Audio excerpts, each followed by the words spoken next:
手术很成功，你没事了。这次手术肿瘤切除得很彻底，暂时没有发现癌细胞的残存。记住了，以后每3个月来复查一次，避免复发。现在，你可以说谢谢了。谢谢你啊，白医生。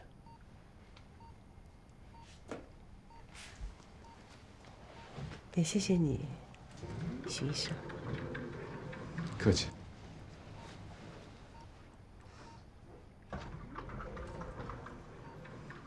徐医生，其实你不是我的菜，但我说白医生比你帅，那是假的。谢谢你。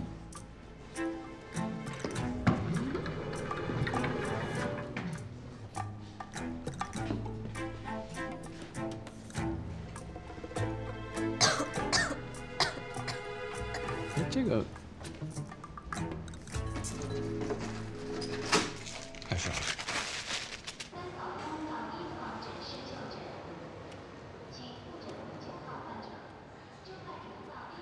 谢谢。要不是因为你，葛洪不会那么快同意手术。同事之间互相帮助是应该的。之前方楠的事儿，你也帮了我不少。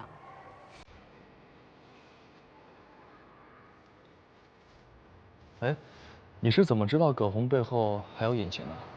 我只是想起来，之前我做无国界救援的时候，接诊了一名孕妇。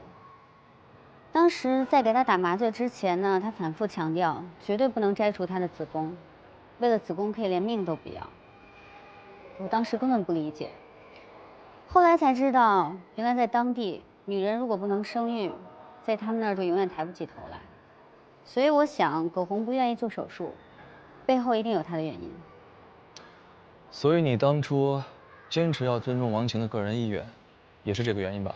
我觉得医生面对的不只是病痛，更是病痛背后的人。人血，这或许跟白医生所坚持的医学会有一定矛盾。的确是有一点矛盾，但没那么绝对，不是吗？求同存异。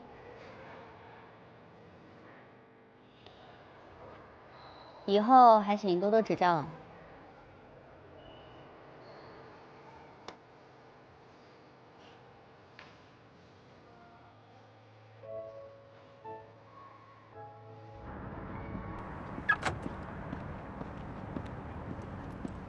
老师好，你在这儿干嘛？啊，吓我一跳！等您啊。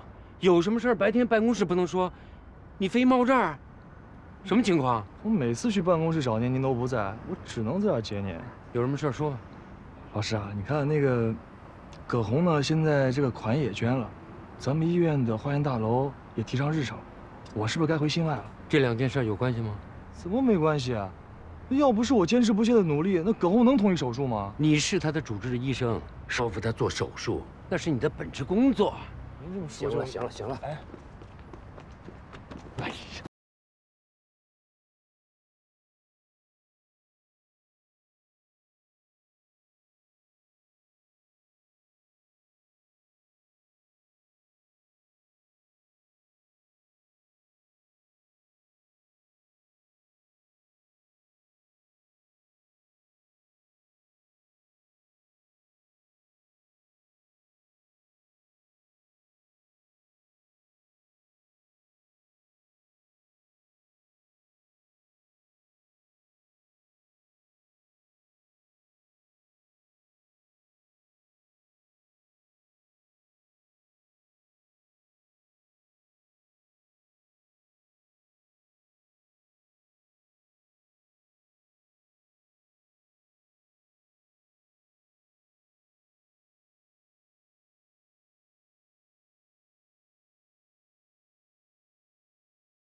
小子！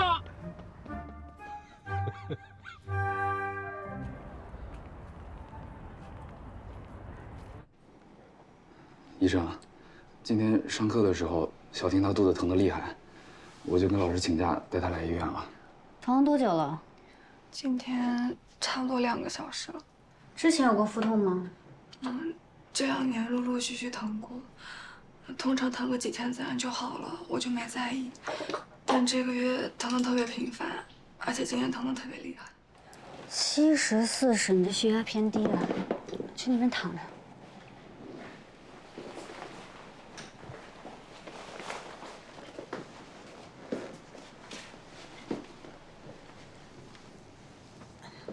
来，放松啊。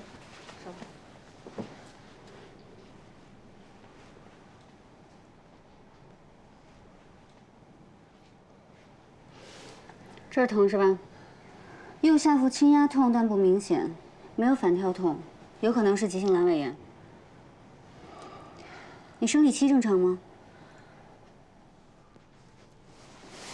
医生，我的生理期一直不是很规律。你是她的男朋友对吧？啊，对。一会儿给你安排一个尿妊反。尿人反？就是检查一下你有没有怀孕。我的身体情况我很清楚，我没有怀孕，我不做这个检查。尿妊反只是一个常规检查，检查结果出来以后，我们才好继续判断。我不做，王潇，我们走。你们现在还不能走，你有腹痛，还有血压偏低。没事吧？没事吧？唐画，带患者去抽个血检查一下。既然患者否认妊娠，那就再做个 CT。之前记得让患者签字啊。好的，走，跟我来这边，慢点。疼痛有所缓解。CT 结果上看，阑尾没有肿胀渗出，泌尿系统没有结石，盆腔有少量的积液，附件显影不清，不能排除异位。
没用的。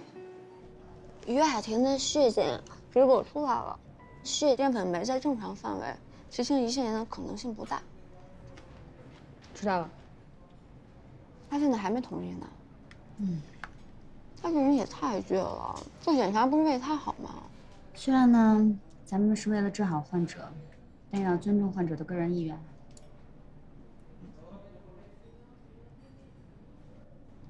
来，站起来，帮你做个检查。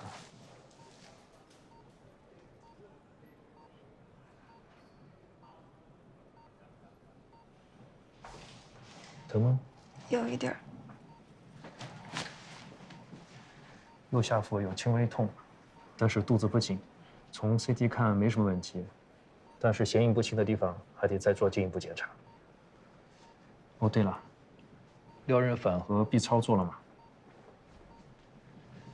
还是得先做一下，先要确定不是宫外孕的可能性。我还是先安排你转到 EICU 吧。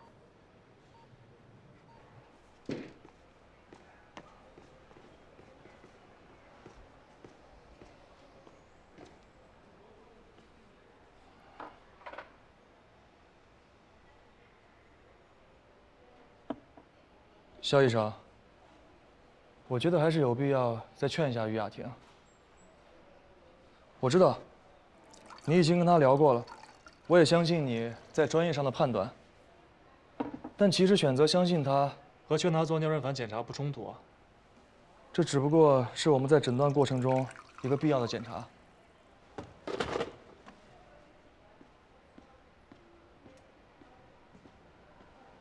其实你说的意思我也都明白，但是年轻女孩可能在这方面还是有难以启齿的地方，这个你也要理解。我会找机会再去劝她的。嗯。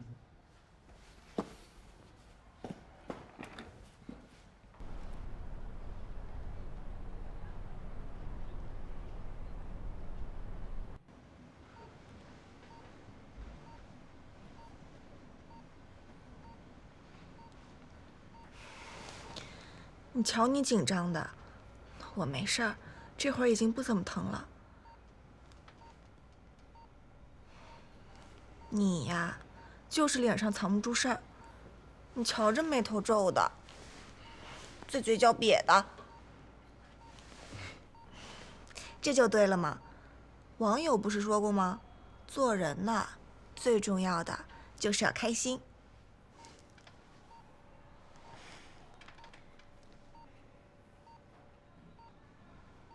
有什么事儿你说吧，我保证不生气。婷婷，要不我们还是听医生的，去做一下检查。王翔，就连你也不相信我是不是？不是不相信，我这不是担心你吗？再说了，我今天早上送你过来的时候，你都疼成那样了，要不是我非要送你来医院，你还不肯来呢。我自己的身体我最清楚，不劳你费心了。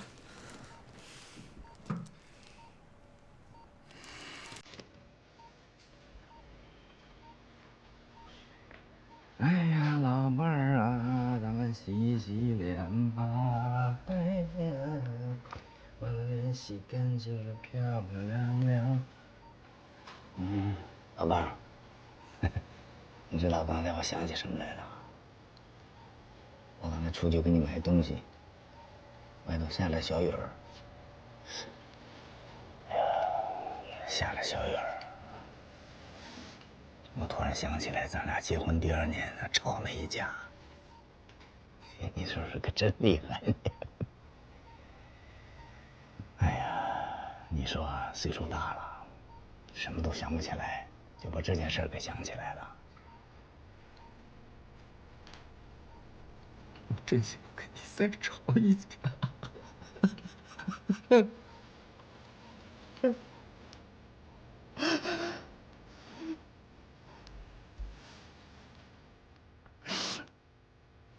不许闹了，擦擦手啊！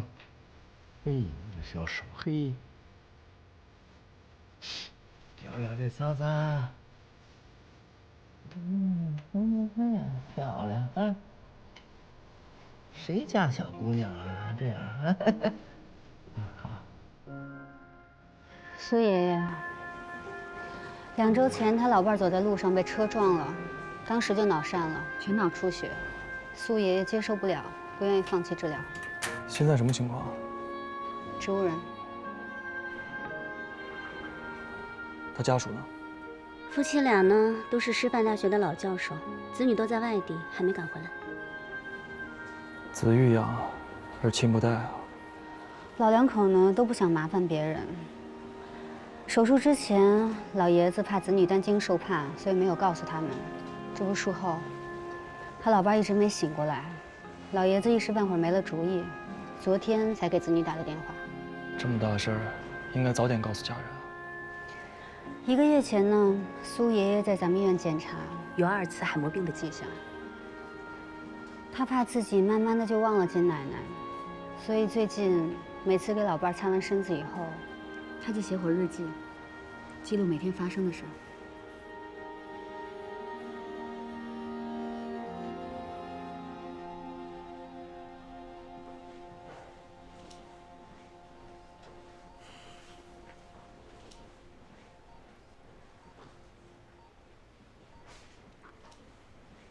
吵架了？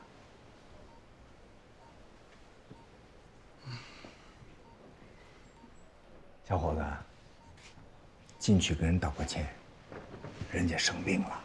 是他先让我说的，而且他保证了说听完之后不生气，可是立马就变脸，这不是出尔反尔吗？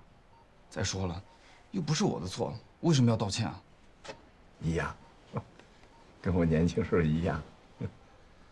我们也吵过，也是因为生病。我那时候得心肌炎可严重了，我谎称出差，收拾行李想走，被他发现了，追出来一通吵啊，那个，哎呦呵。那是因为他紧张，他担心我出事儿。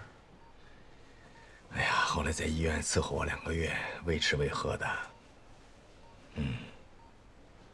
我看你对姑娘挺好啊，守着她寸步不离，道个歉呗。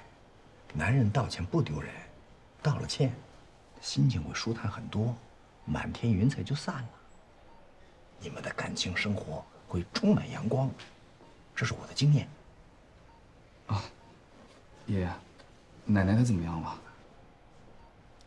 车祸，植物人，没戏了。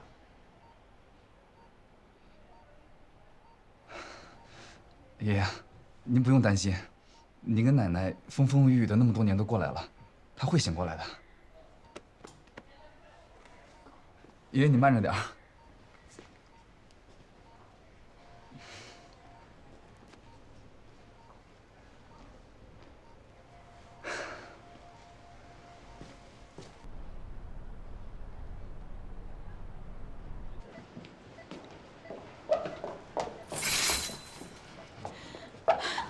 你这孩子肚子疼那么久，怎么才告诉妈妈呢？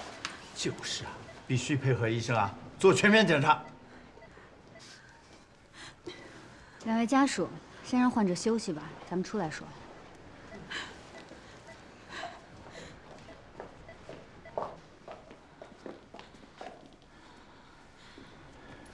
医生啊，有话不妨直说。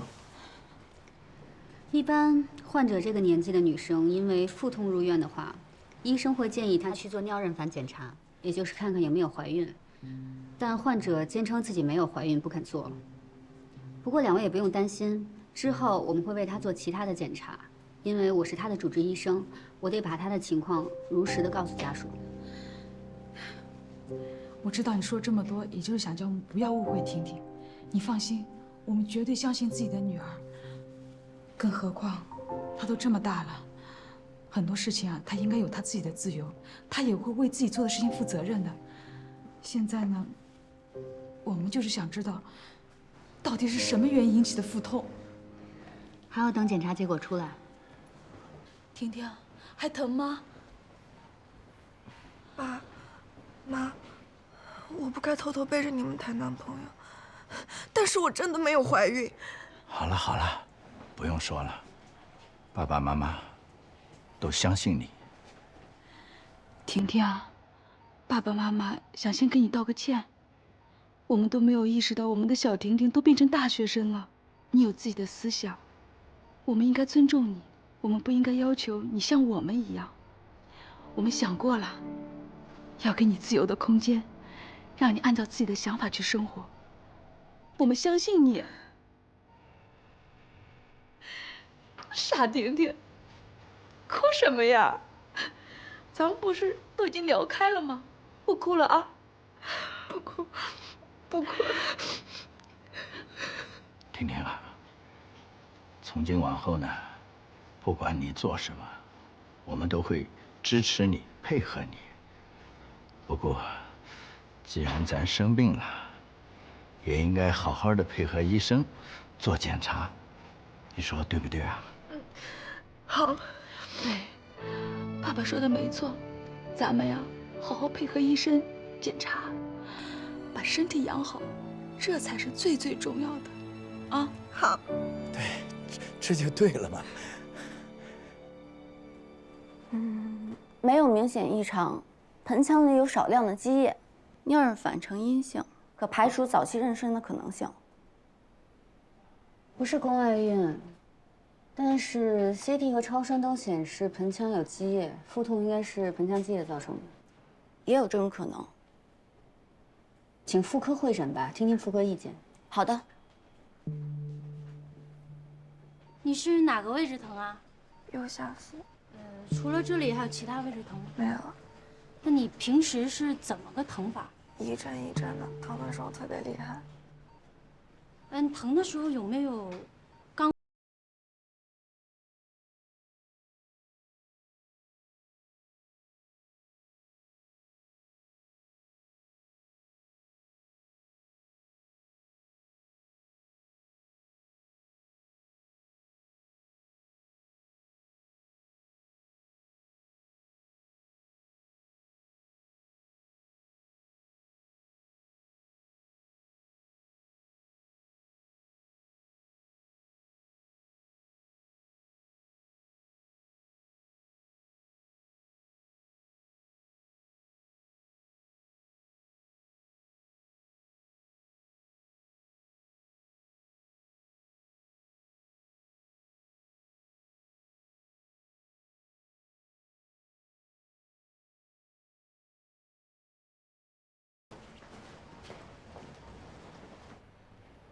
没想到啊，这小孩也……肖医生，肖医生怎么样了？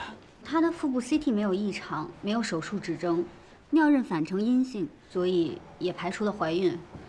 妇科医生会诊完，也不是盆腔炎。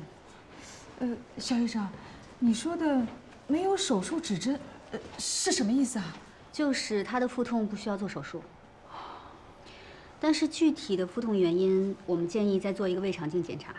好，我们做。坐。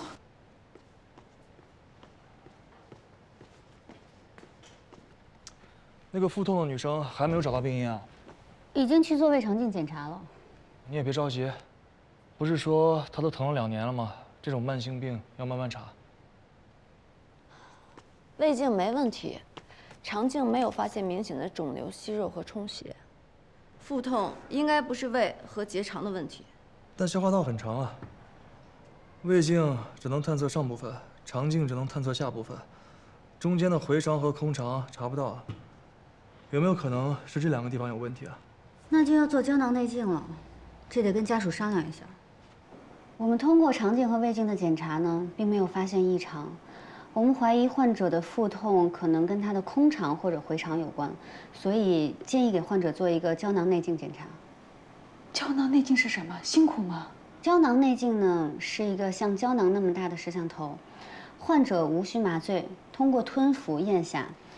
胶囊通过胃以后呢，会在肠道走一圈，把你的大肠、小肠巡视一遍。整个过程中呢，记录仪会不断的拍照，我们通过记录仪里的几万张照片来检查患者的肠道问题。在服下胶囊6、7个小时以后呢，患者会通过排便的方式将胶囊排出体外，整个过程无痛无创，但就是价格有点贵，大概需要5、6千块钱。好。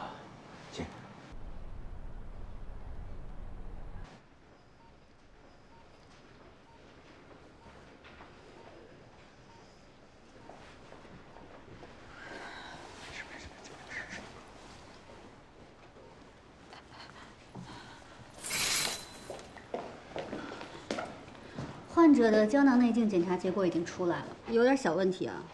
他的小肠呢有气室，但不大也不多，没有明显的炎症表现，所以也不是造成腹痛的主要原因。那究竟什么问题啊？能考虑到的疾病已经考虑的差不多了，有些毛病比较少见，所以我要问你们一下，考不考虑给他检查一个肠系膜栓塞？这什么毛病啊？这个疾病呢，是由于动脉突然中断供血，致使受赖肠畔发生急性缺血性坏死，并出现脚窄性肠梗阻症状。哎呀，肖医生啊，你别说那么多，我们也听不懂。你觉得有必要查，那就查。好，那我们就再给他安排一个肠系膜动脉增强 CT。又要做 CT， 不是已经做过了，为什么还要做？这个 CT 跟之前的不一样。这次呢，我们要往血管里面打造影剂，来观察肠系膜动脉是不是有栓塞。刚刚跟你们说的这个毛病，需要这样的检查才能确诊。那这有没有危险？跟一般的 CT 差不多，而且患者的肾功能是好的，一般不会有什么风险。好吧，我们做。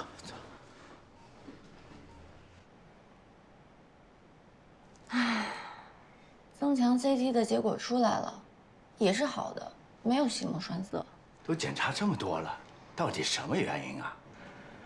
他刚才都疼醒了，实在不行的话，你们开点止痛药也行啊。您之前得过癫痫吗？早些年是发作过，后来看了医生，也吃了药，这些年就一直没有再犯了。我现在怀疑您女儿的腹痛可能跟癫痫有关。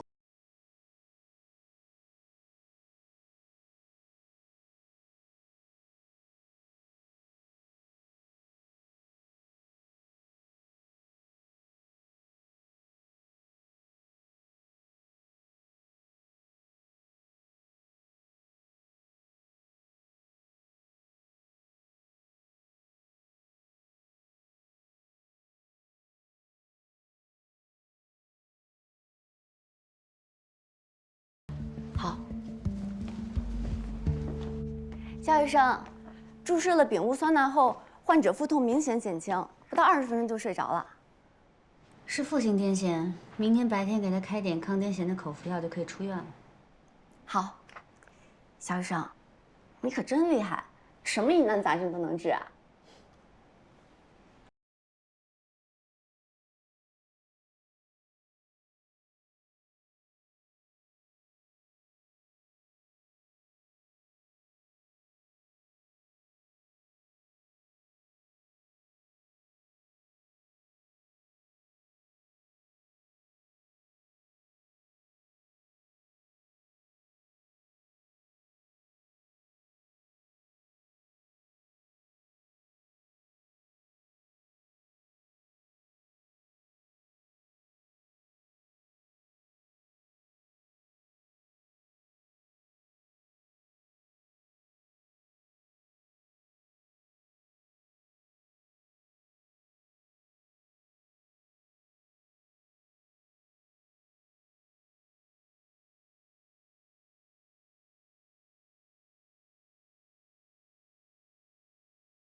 经验的保姆，这样等他们出院之后就不用那么辛苦了。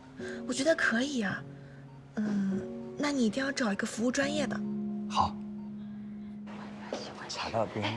哎呀，肖医生、唐医生早。哎，你好。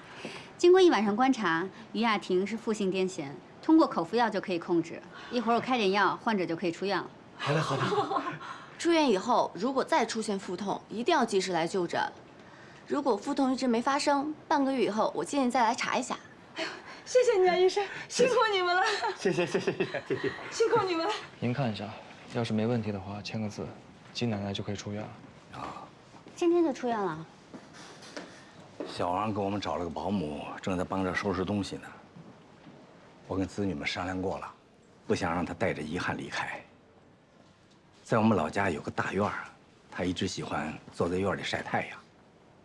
我原来答应过她，过2年我带她回老家去，没想到就这样了。唉，这也算是叶落归根吧。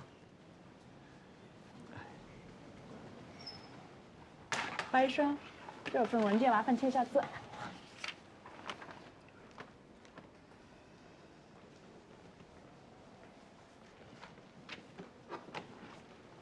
海德格尔说，人是相似的存在，死亡是所有生命都无法抗。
生。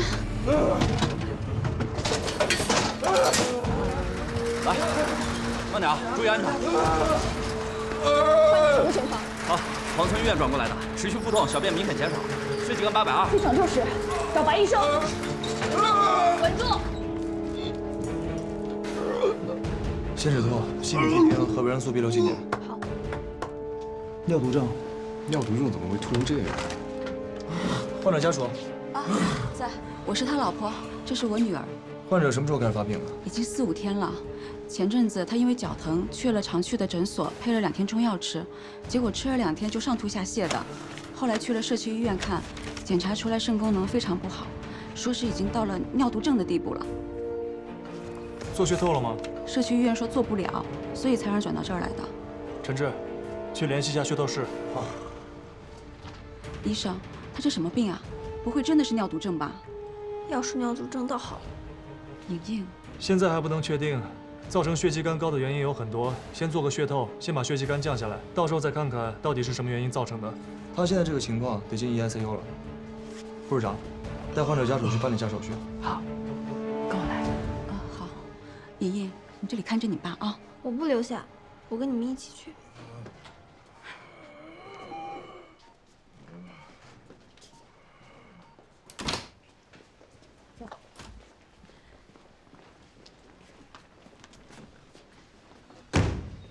这女儿有点意思啊。你真是无聊啊！我说她对她爸的态度有意思啊。我知道啊。好，谢谢啊。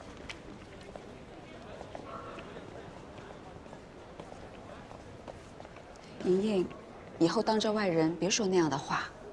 再怎么说，他是你亲爸，心里还是疼你的。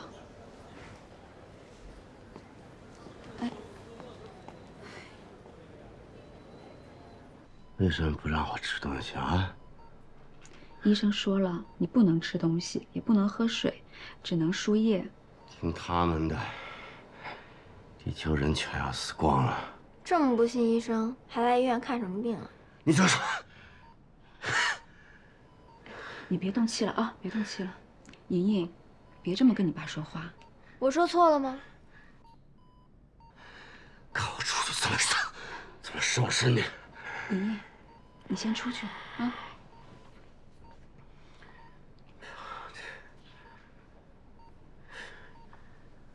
都是你教的啊，教的好。我饿了，给我弄点吃来。医生说了不能吃，又不让吃又不让喝，要我死啊？啊！你们要饿死我啊？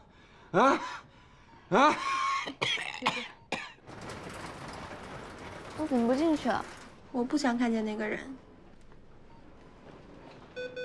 医生，医生，白医生！哎呀，你怎么了？家属回避一下。你这怎么了？家属这边来。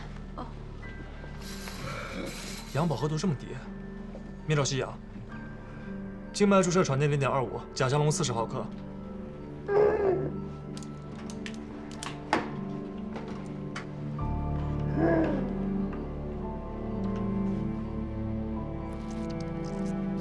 一会儿再抽一个血气，稳定之后再做一个胸部 CT。怎么样？呼吸音确实比较低。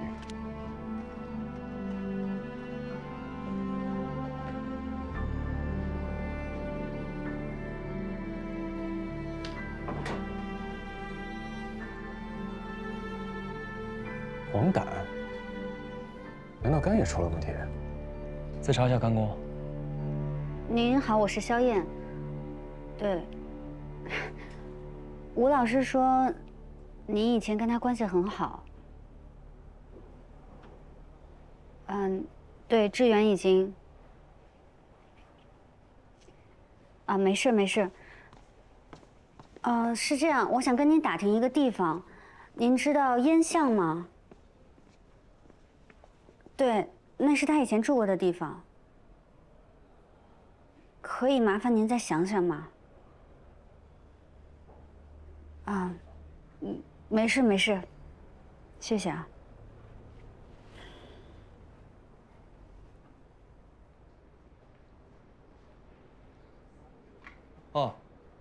我先声明一下，我不是故意偷听你打电话。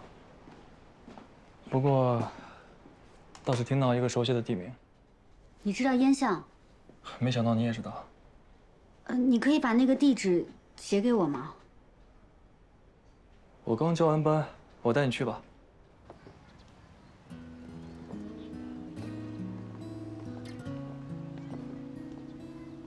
这就是烟巷。这我以前来过，这不是叫水景巷吗？相信我，我哥和我嫂子以前就住这儿。我上学的时候总来他们家玩。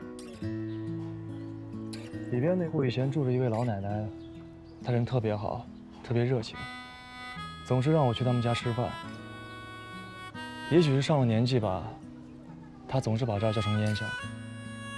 后来奶奶去世了，就再也没有人提起过烟巷这个名字，只有我们这些住过这儿的人才知道。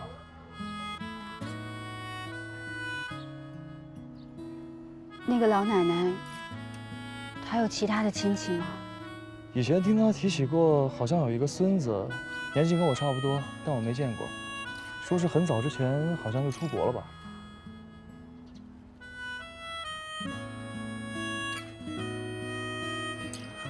她就是志远的奶奶。啊？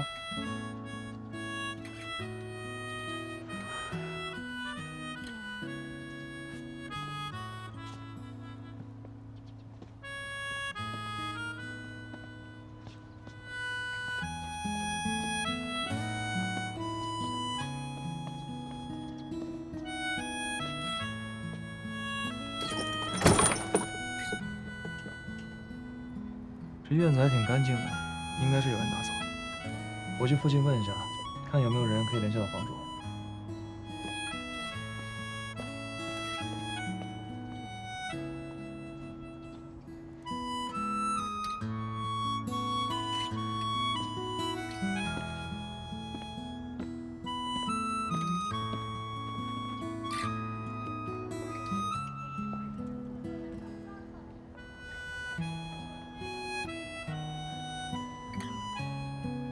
我还养了一条小狗，它也叫罗恩。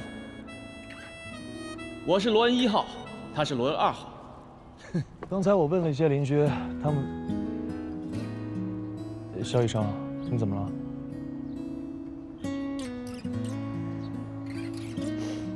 没什么。我想起来，以前有一个朋友也养过这样一只狗。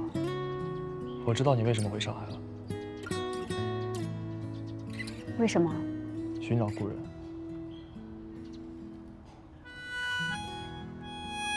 我想把这房租下来。我刚才问了一些邻居，他们都联系不到房主，但有一个说房主好像把这个房子挂在网上出租了，你可以上网看一下。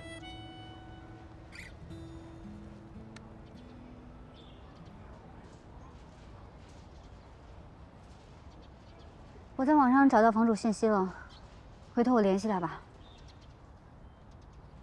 肖医生，你和我一开始想的完全不一样。哪不一样啊？科里电话。魏老师，心脏病我吃了。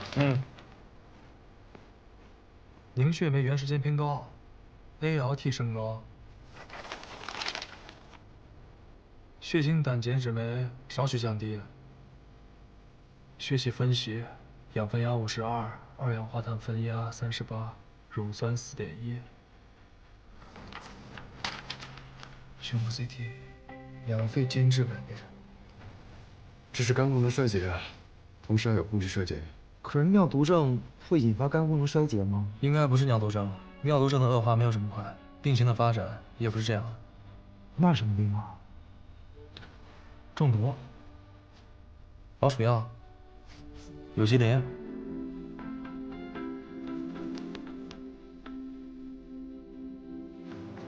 他平时爱喝酒，我1年都给他做一次身体检查，半年前刚检查过，肝肾都没啥问题，都正常的。那他之前有没有起过黄疸或者紫癜之类的？没有啊，我没见他身上起过什么东西。啊，那家里最近有没有放老鼠药啊？没有。哎，他之前不是喝过中药吗？会不会跟中药有关系？这个中药的方子带了吗？哦，哎，带了带了。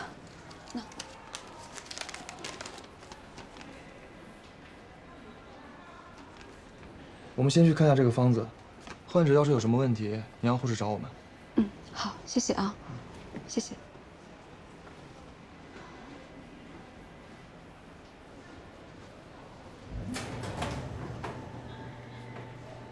哎，莹莹，你去哪儿啊？让我给他买酒去。不行，医生说了他不能喝酒的，我去劝劝他。妈，你别进去，你一进去他又得骂你。没事儿，他是你爸啊。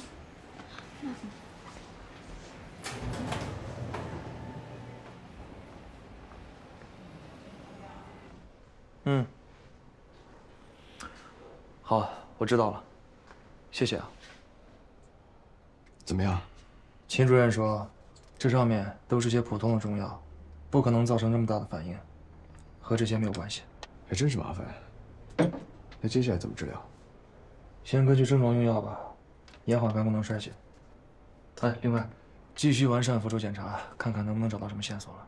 行，也只能这么办了。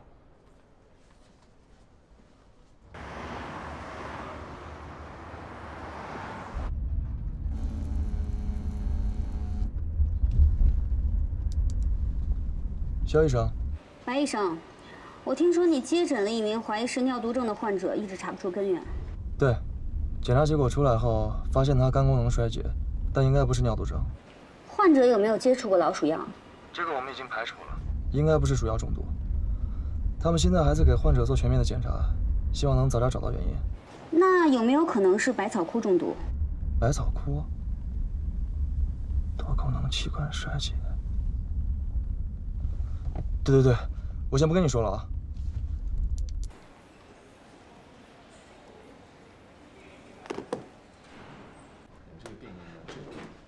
百草枯啊？什么事儿这么想不开啊？我是说，张金山很有可能是百草枯中毒。什么？你们想啊，肾衰、肝衰、进行性呼衰，这不都是百草枯中毒的表现吗？这么一说还真是。可是百草枯到目前为止没有特效的解毒药，中毒死亡率高达90%。它又不是脓。行了，你别废话了，去问一下就知道了。百草枯啊，我没事弄那玩意儿干嘛？那你们家里有吗？没有啊，我们家是卖包子的，家里从来没有这种东西的。姑娘，那你呢？你接触过吗？我都没听过这东西。医生啊，你说我好好的，怎么就会百草枯中毒呢？现在还不能确定，得先做一个尿常规和百草枯的浓度测试，如果不是的话最好。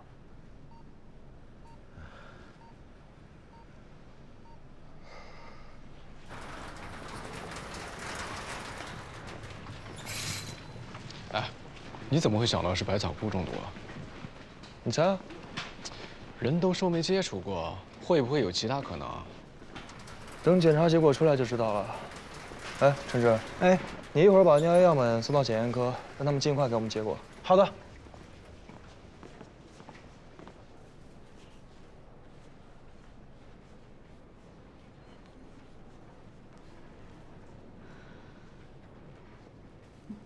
我上个厕所啊，你在这等着，别乱跑。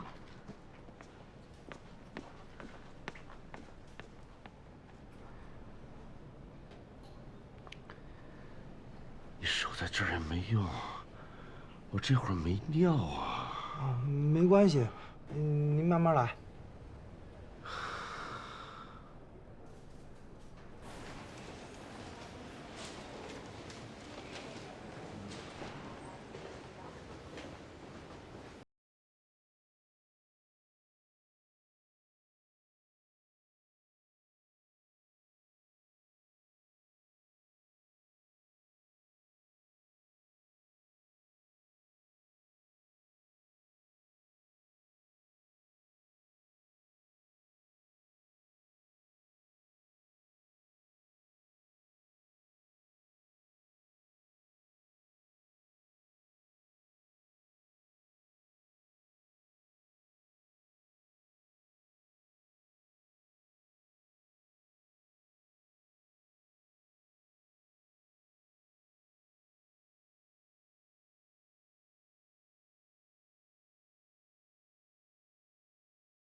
还要尿啊？不是刚取过尿样吗？怎么又让尿啊？哎呀，这也是为了你的健康着想嘛。我们还得做一组别的检查。医生，刚才做的百草枯检查，结果出来了吗？快了，结果一会儿就出来了。先把这个尿样取了吧。哦。家属先回避一下，啊。好。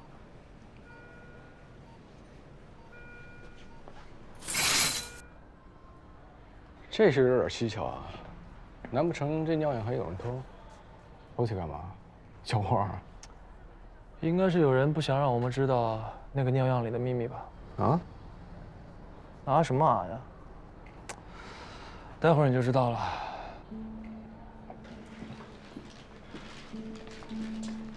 莹莹，你去哪儿了？我饿了，出去吃了点东西。整天就知道疯跑，看我病好了不打断你的腿！等你病能好再说吧。你，妈，没事没事，怎么回事啊？哎，没事没事，我收拾一下就好了啊。我帮你收拾就行。还敢瞪我？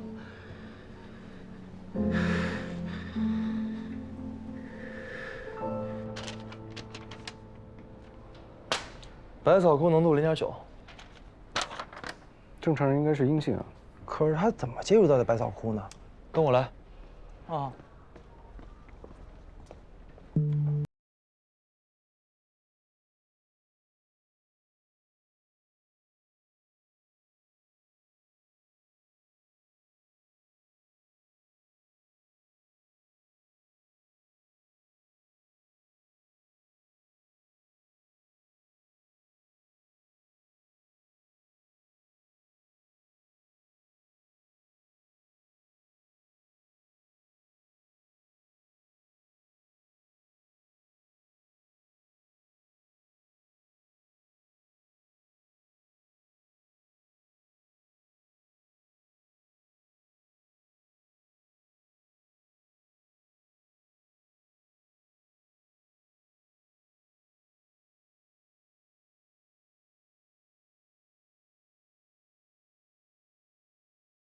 我要报警。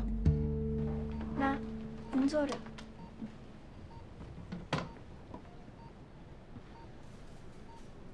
吃我的，喝我的啊！跟我来劲儿，打不死你！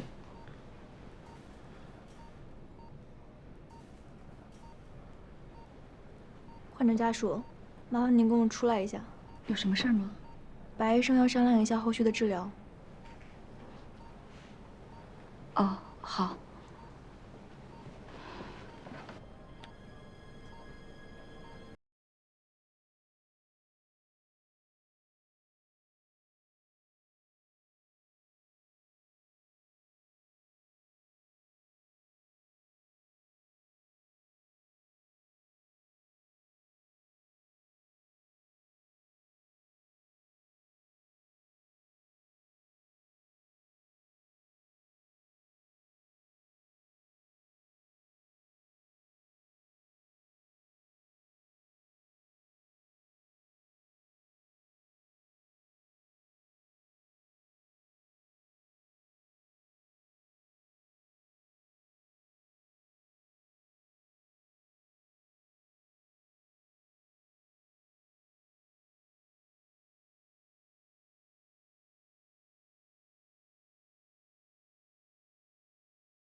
身上的伤并不比我少。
我想再见我爸一面。小陈，你先出去一下。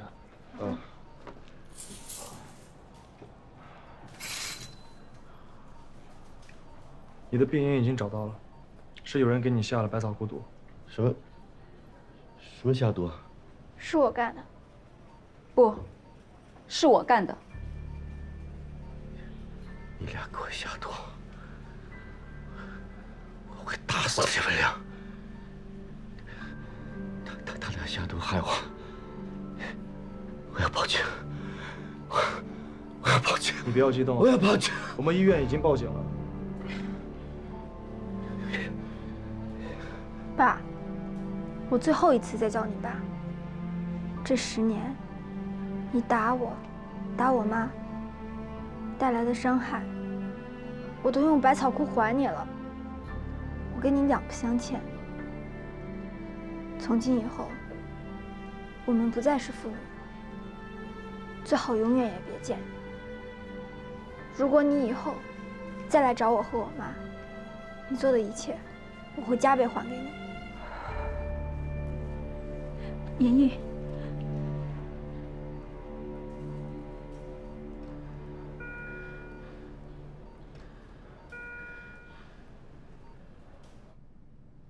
厉害啊，老白，百草枯都能让你想到，还没告诉我怎么发现的？这就是人与人之间的差距啊！哎，李春跟张莹莹被警察带走了，也不知道会被判几年呢。这就要看法律了，不是我们医生能控制的。这张金山没人照顾了，那可怎么办啊？给他找个护工呗。得他自己投降。啊。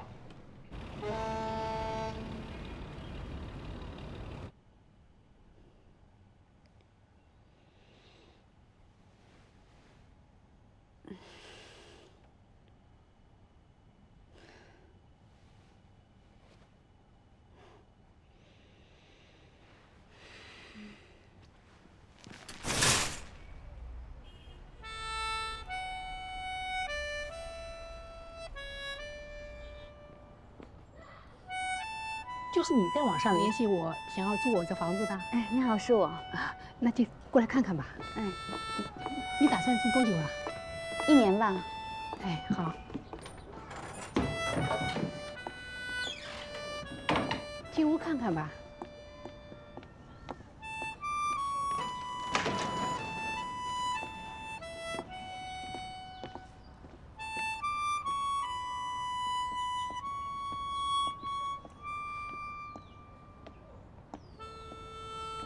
怎么样？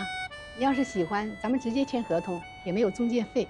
这屋里的东西呢，我会尽快拉走。你要觉得什么合适的，你就留下，收拾收拾就能住了。谢谢您了。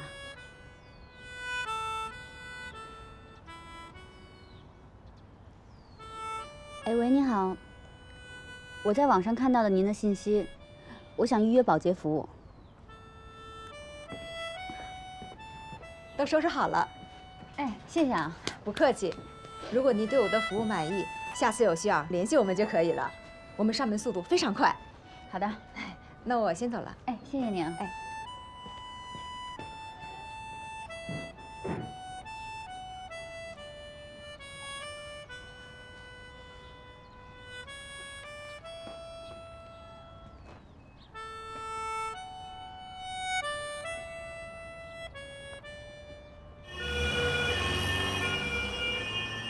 过马路被汽车撞伤，血压70/40，心率135。喂，车祸，去找白医生，4床。有人被车撞了，血压100，心率100，心率100，家属还没联系上。5床，去找肖医生。患者因车祸导致胸腹受伤，已经联系上了家属，正在赶来的路上。血压65/40，血氧94，心率130。开通2路静脉通路，1000毫升林德，恒温，加压快速输入。好。这位患者能听到我说话吗？你现在在医院，知不知道？我给你做个检查。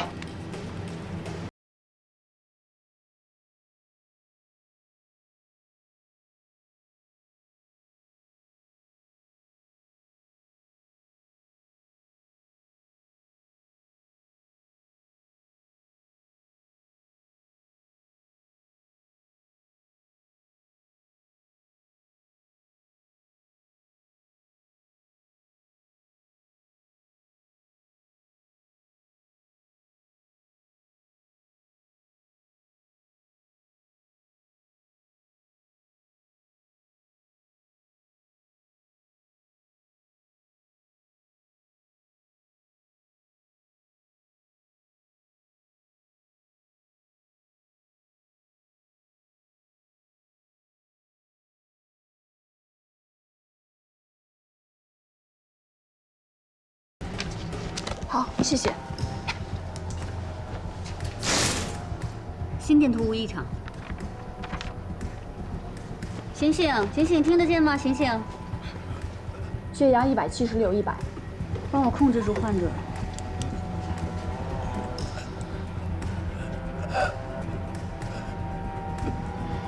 双侧瞳孔不肿大，光反迟钝，考虑颅脑损伤，准备气管插管，送去 CT。好，去准备。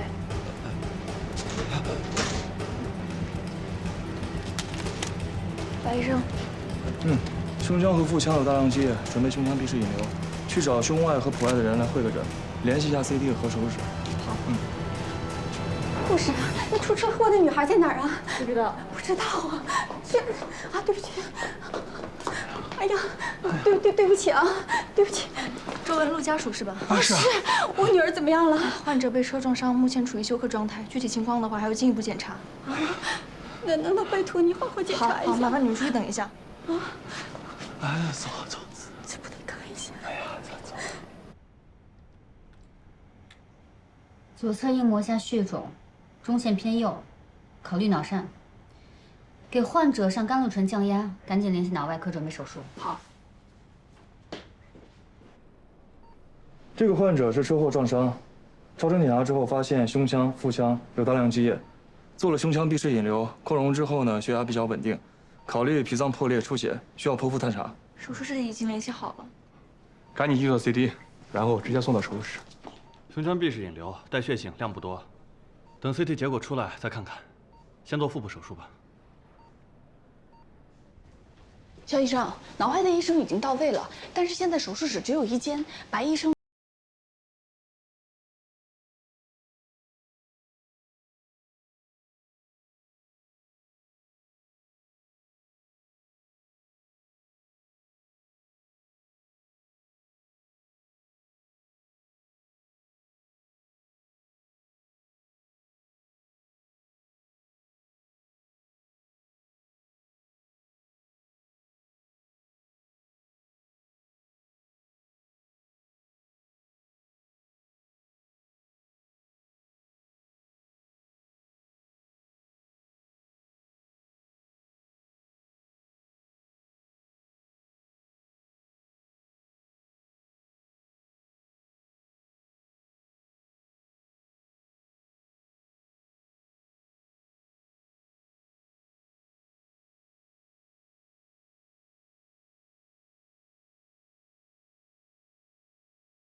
怎么进去这么久还不出来呀？这都怪我，都怪我。你能不能别再叨叨了？要不是你没完没了的叨叨，那露露能饭没吃完就往外跑吗？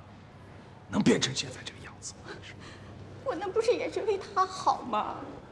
为他好，啊！你天天逼着他跟那些四流不靠的人相亲，你是为他好。你这30岁不结婚怎么了？他就是80岁不结婚，我照样养他。你们小点声。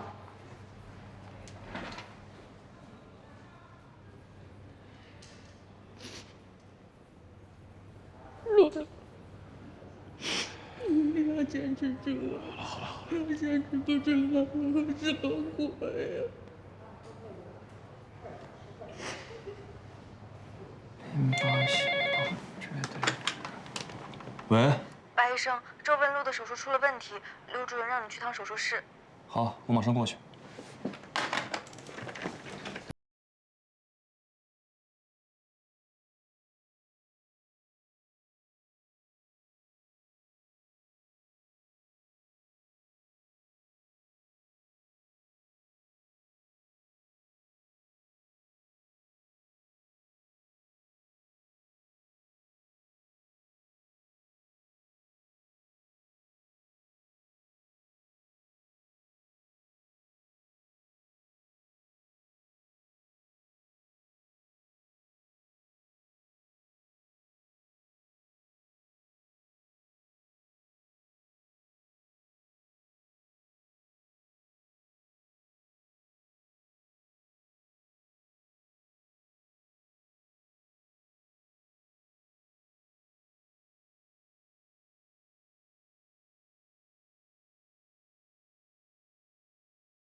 周文璐，周文璐，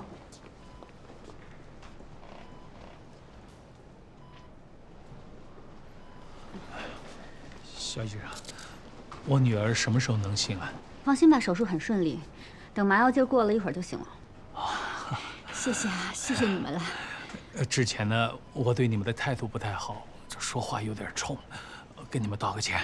不好意思了，没事儿，理解。但也谢谢你们相信我们的能力。一定相信，相信，一定相信。哎，肖医生，救我女儿的那个男孩现在怎么样？已经被我同事抢救过来了，暂时没有生命危险了。哦，那就好。要谢谢人家的。谢谢，谢谢。来，手抬一下，腿抬一下，恢复的不错啊。我的运气真好，遇到你们这么棒的医生。心态不错，继续保持，有助于你恢复。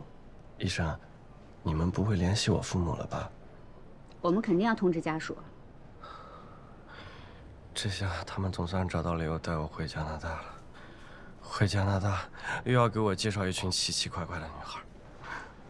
你好好休息吧，有事联系我吗？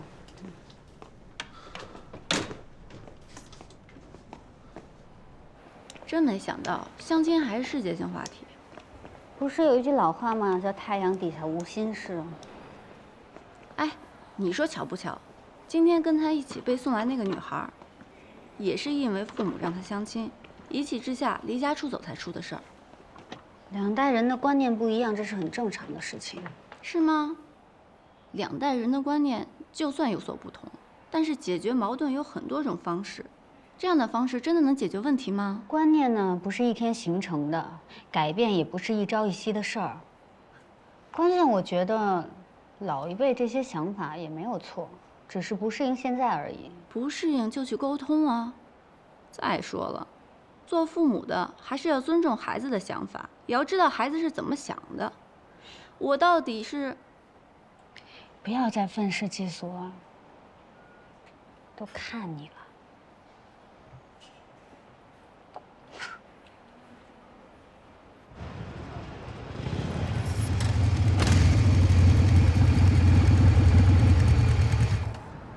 白医生，今天谢谢你。谢什么？手术室，啊，没事儿，都是为了患者。你跟我想的不太一样。什么不一样？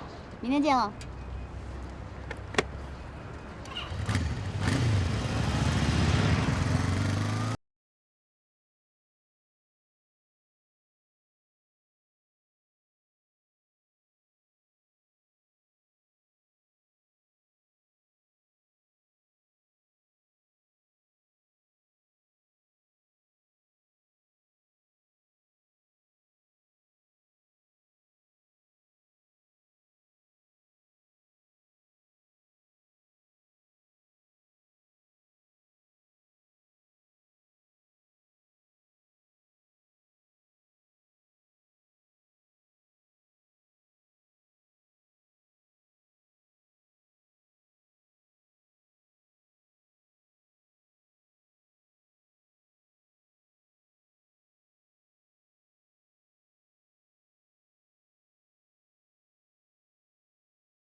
露露醒了，看，给你熬的小米粥。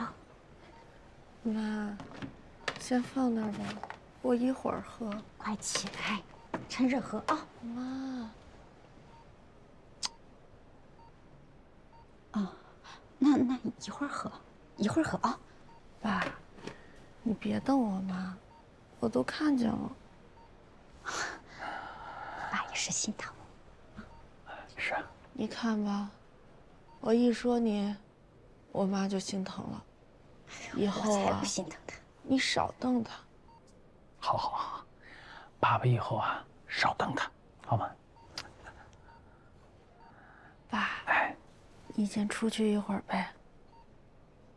我想跟我妈说几句话。啊，好，那你们说啊，你们说。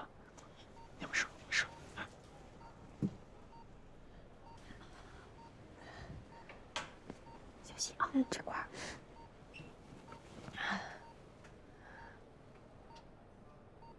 妈，对不起，是我不懂事儿，让你和我爸担心了。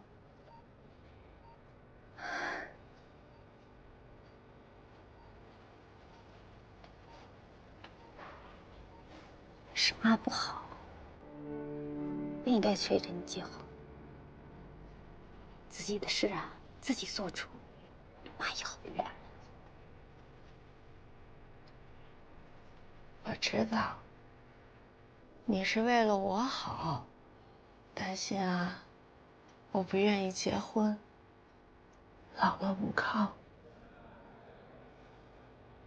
妈呀，也知道，这大城市压力大，你们所有的精力啊都扑在工作上，结婚都晚。别的地方不说，就拿咱们城市来说吧，30岁没结婚的过得也都挺好，妈都知道。可是，哎，妈就是过不了自己这一关。我这一着急，我呀就催你。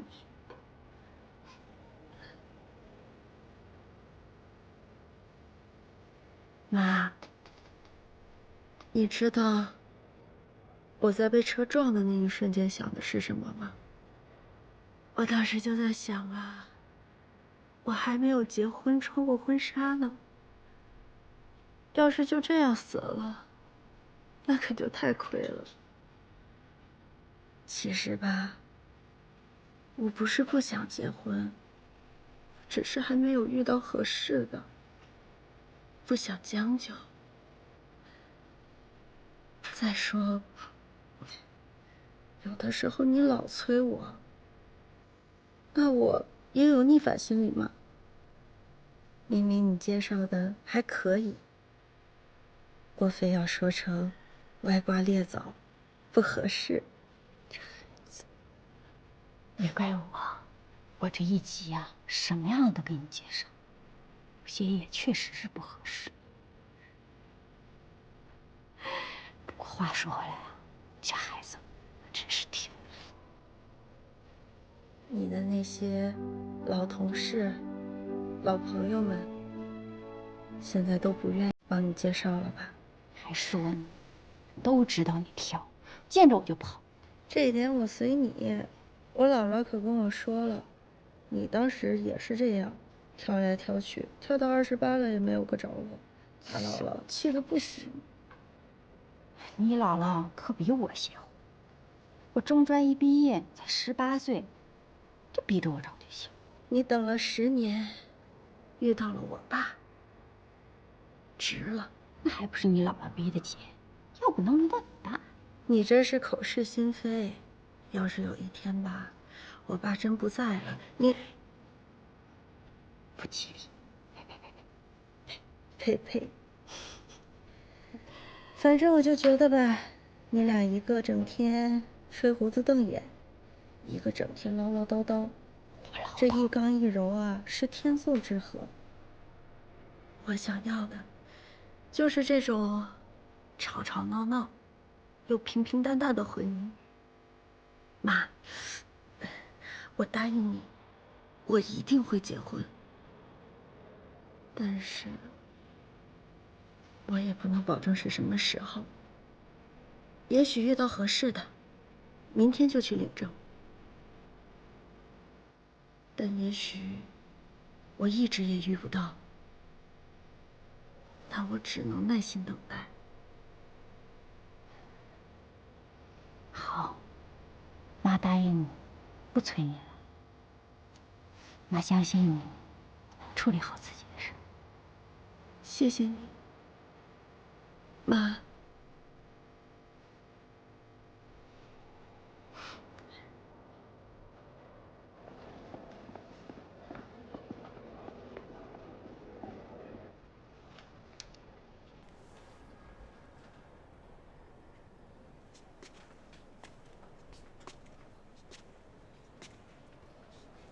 你好。你好。我叫潘东，咱们俩一起被送进来的。是你救了我。哎，快坐。《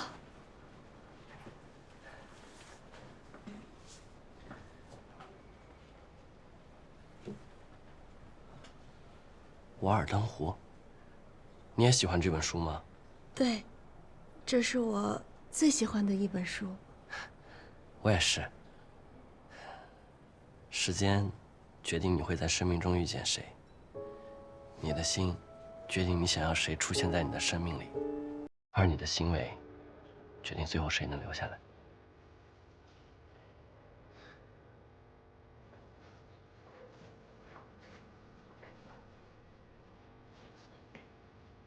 白医生，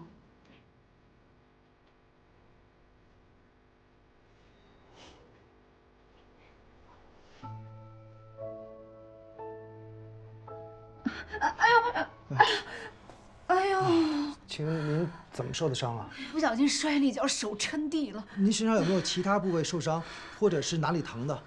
哎呦，其他还好啊。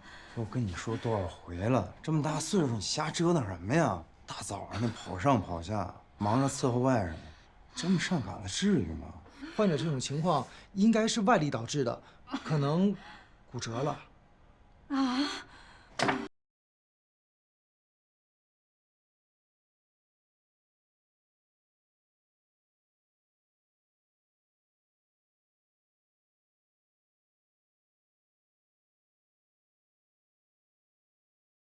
是韧带或者肌肉拉伤，用完药就会缓解。有什么问题你们再来找我。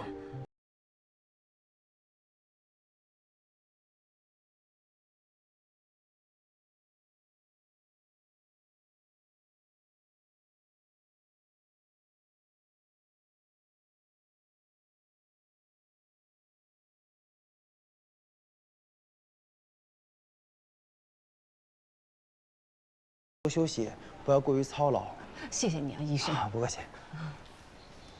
妈，回去好好休息，你别一天老想着伺候别人。饭呢，这几天也别做了，我给你点外卖吧。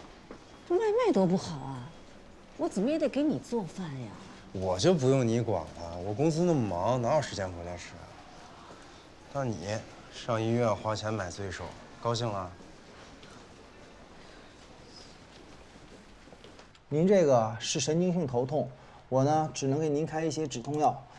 我建议您呢还是去神经内科挂个号，做一个全面的检查。怎么那么麻烦？我们也是为您好。好，我看你们呐，就想多赚我的钱了。医生，你怎么跟我妈诊断的？怎么了？您再坚持一会儿，医生马上来了。哎呀，怎么回事啊？我这手腕疼得很厉害啊！你这怎么回事？你不说输了液就好了吗？这怎么越来越严重？这应该好了呀。应该好了，疼成这样。这个可能是输液之后的正常反应。你再说一遍，这叫正常反应？你输的是液还是毒药？我妈要是我3长两短，我跟你没完。患者家属，所有的治疗呢都是有一个过程的。我怎么冷静疼成这样？什么破医院啊！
怎么了？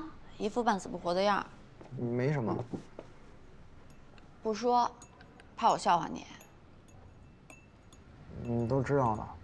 今天上午灵芝就跟我说了，说你看错了一个患者，把骨裂诊断成了肌肉拉伤。是我的失误。谁还没个失误的时候？你就说哪个医生能保证自己一辈子不出错？唐画，谢谢你。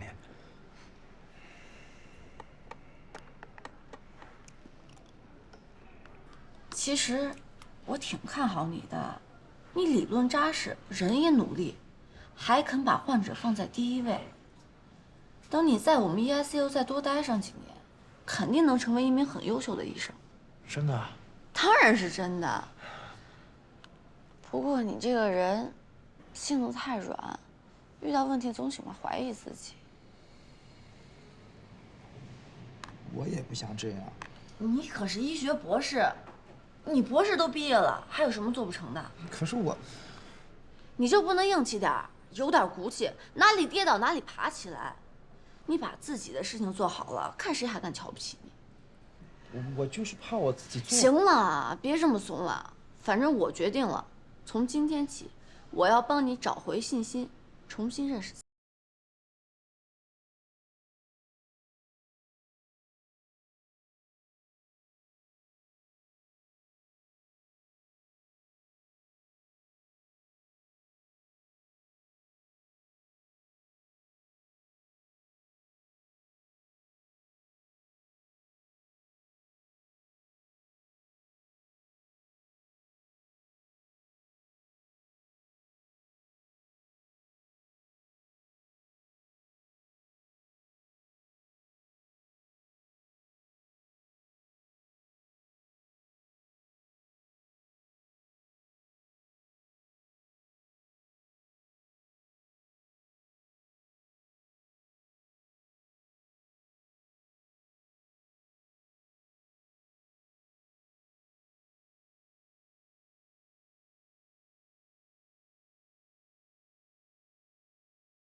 那是在干龌龊的人看什么都龌龊。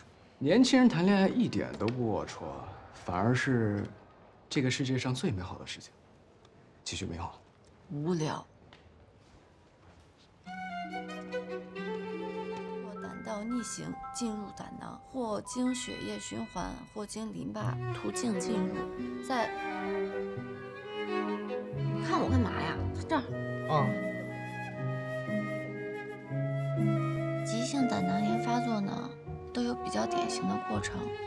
起病常在饱餐呀，或者吃过油腻的食物之后，或在夜间发作。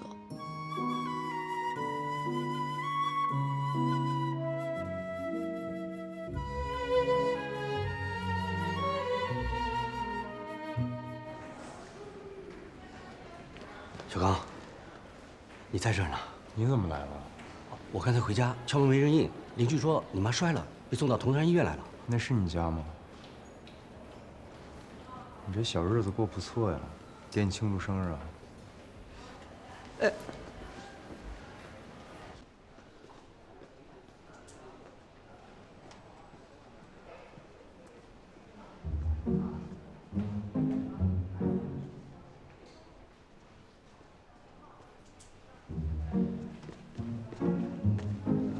徐老师，徐老师，怎么了？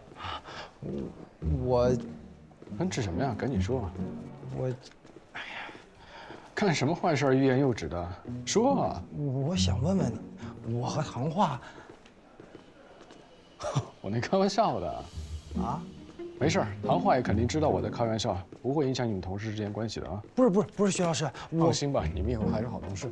哎，徐老师，你没明白。还有患者，我先走了。哎，徐老师。今天稍微会有点疼啊，给您开了点止疼药，留院观察1晚上吧。明天缓解了再回家，2周以后来复查。谢谢你，医生啊。谢谢。还有点。都是我不好，丢三落四的，就拿个蛋糕，还把票据落在家里了，让你出来帮我送。姐妹，咱先不说这个了，你不也是为了小刚过生日吗？小刚他跟你联系了吗？我倒是给他打了几个电话，可他没接。哦，说不定在帮你缴费呢。苏莲，你放心，小刚是个懂事的孩子，他会理解咱们的。那您先好好休息，有事找我们护士就好了。哎，好，哎，谢谢啊。肖医生，我妈怎么样了？石膏已经打上了，不用担心。谢谢肖医生。我再多一句嘴啊，没猜错的话，今天是您的生日吧？你们可能平时比较忙，自己的生日自己都不记得，但对老人家来说呀，那可是大事儿。如果没猜错的话，老爷子手里的蛋糕是给您买的。我在这儿跟您说一句生日快乐。有事再找我们吧。好。怎么了？这几天辛苦了。嗨，你看我有很多事情干不了，不能做饭。我呀，等一下，手法不错的。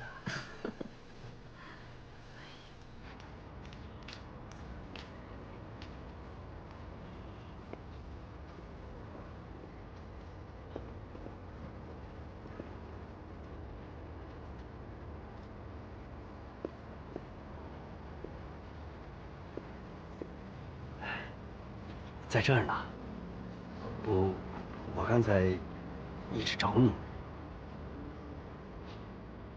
哦，医生给你妈上了石膏，估计没什么大碍了。知道了，咱俩找个地方聊聊。哦，好啊。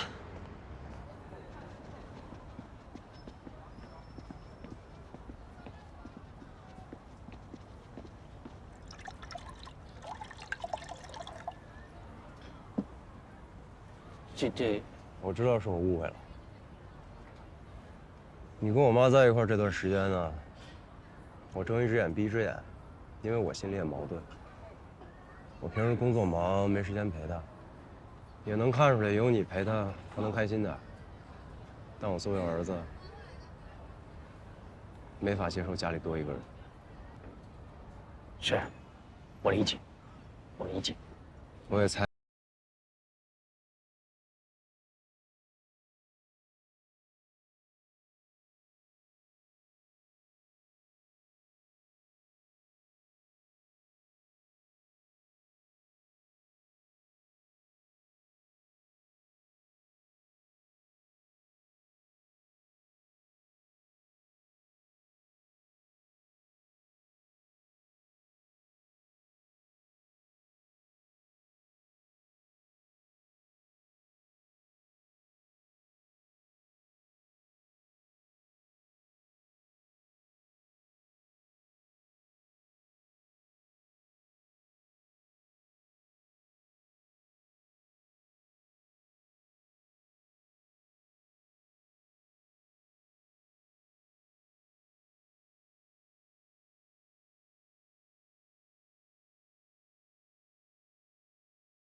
他为了你不受委屈，就没有再婚。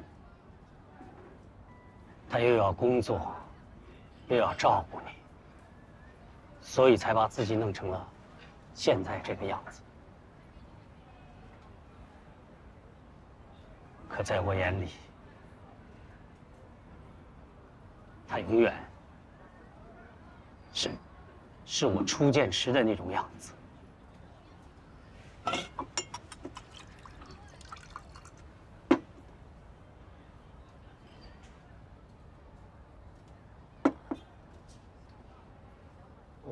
我当时在学校吧，也算是个尖子生。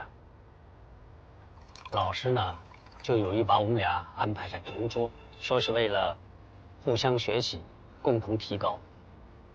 可我们俩啊，性格都倔，谁也不服谁。我说，这道题应该这么解，可你妈偏说要那么解。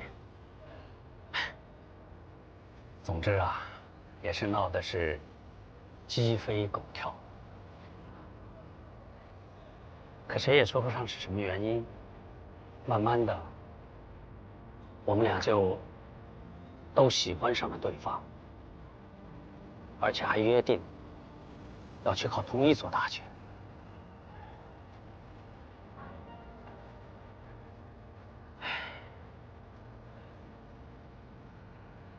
高三那年寒假，你妈不小心掉进了水里，我去救她，把自己冻成了肺炎，很长时间住院治疗，也没能赶上当年的高考。出院时，我发现你妈失踪了。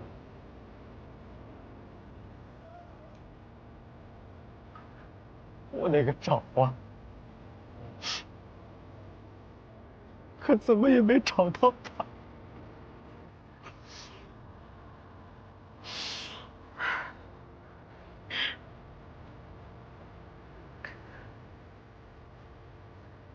后来我才知道啊，我们俩的父母亲啊，都不愿意我们俩在一起，所以趁我生病的时候，就把你妈给支开了，让我们俩谁也找不到谁。再后来，我索性就进厂当了工人。你妈大学毕业后又回到了这儿，我们相继各自结婚生子，就再也没见面。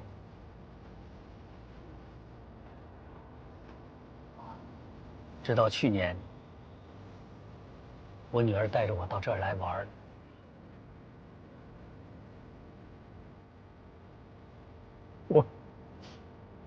我才又意外的碰上了她。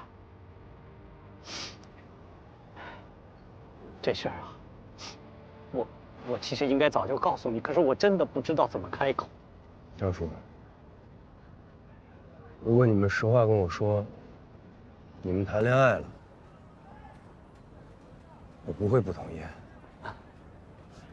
毕竟，我爸还走了这么多年，我妈该有个伴儿。是我不好，我该瞒着你，早就应该跟你讲清楚的。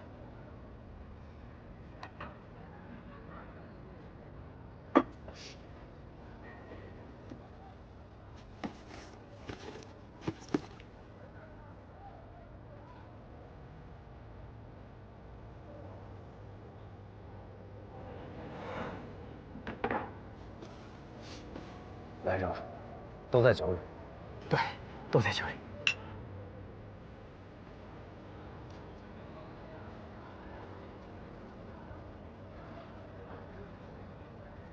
回去以后多注意休息，多吃水果，多吃含钙高的食物，比如牛奶呀、豆制品什么的。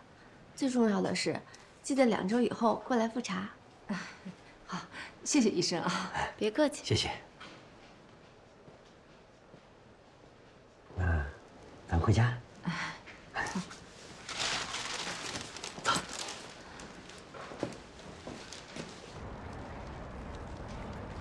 终于出院了。我叫了一辆车，回家啊。妈。哎呦，小刚，走吧，咱回家。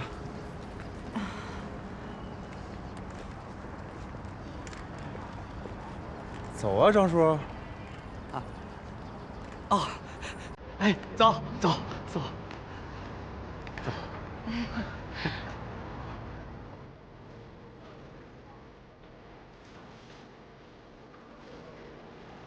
这样久别重逢的爱情，真好。是啊，跨过几十年的风风雨雨，最终还是走到了一起。你有没有想过，自己会拥有一份什么样的爱情？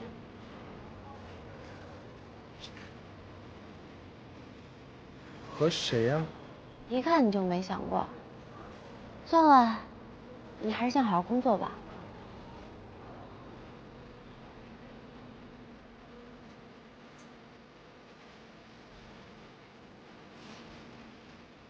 哎，林晨，干嘛呀？不是这个。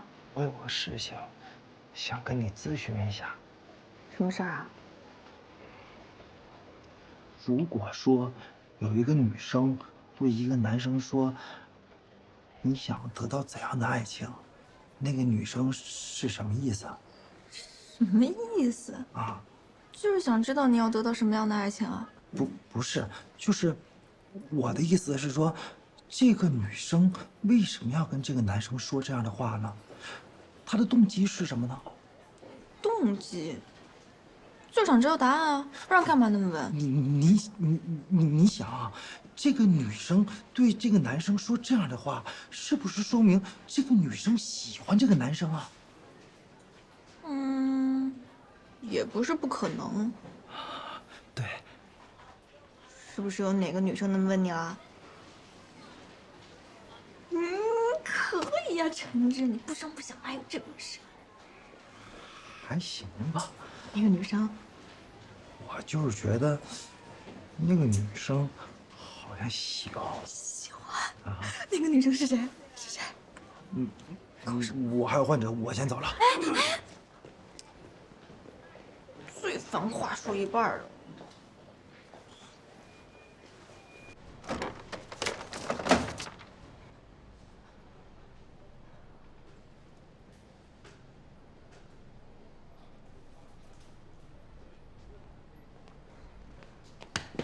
想什么呢？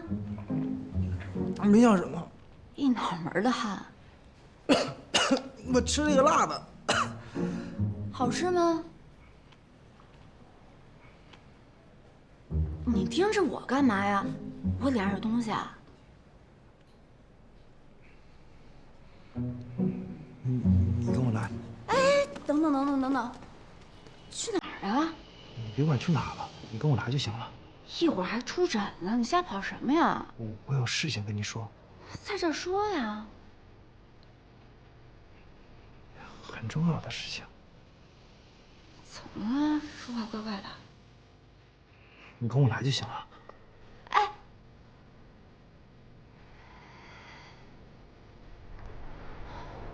陈志，你快说吧。唐画，我犹豫了很久，很矛盾。重点。你能不能不要打断我？能不能让我把话说完啊？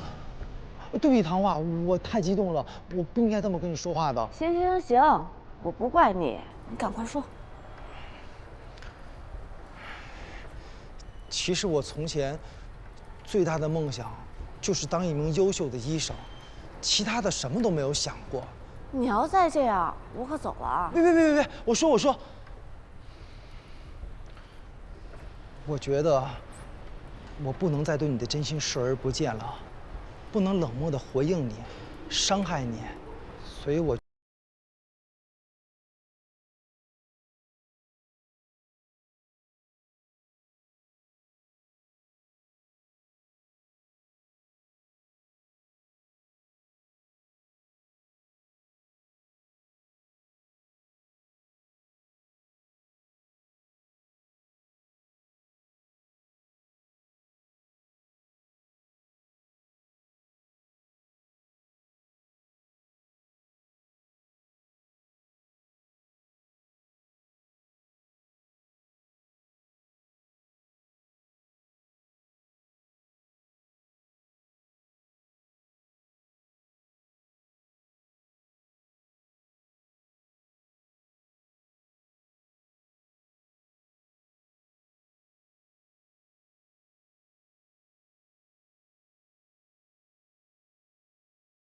我接受了你，所以你就不要再生我以前的气了。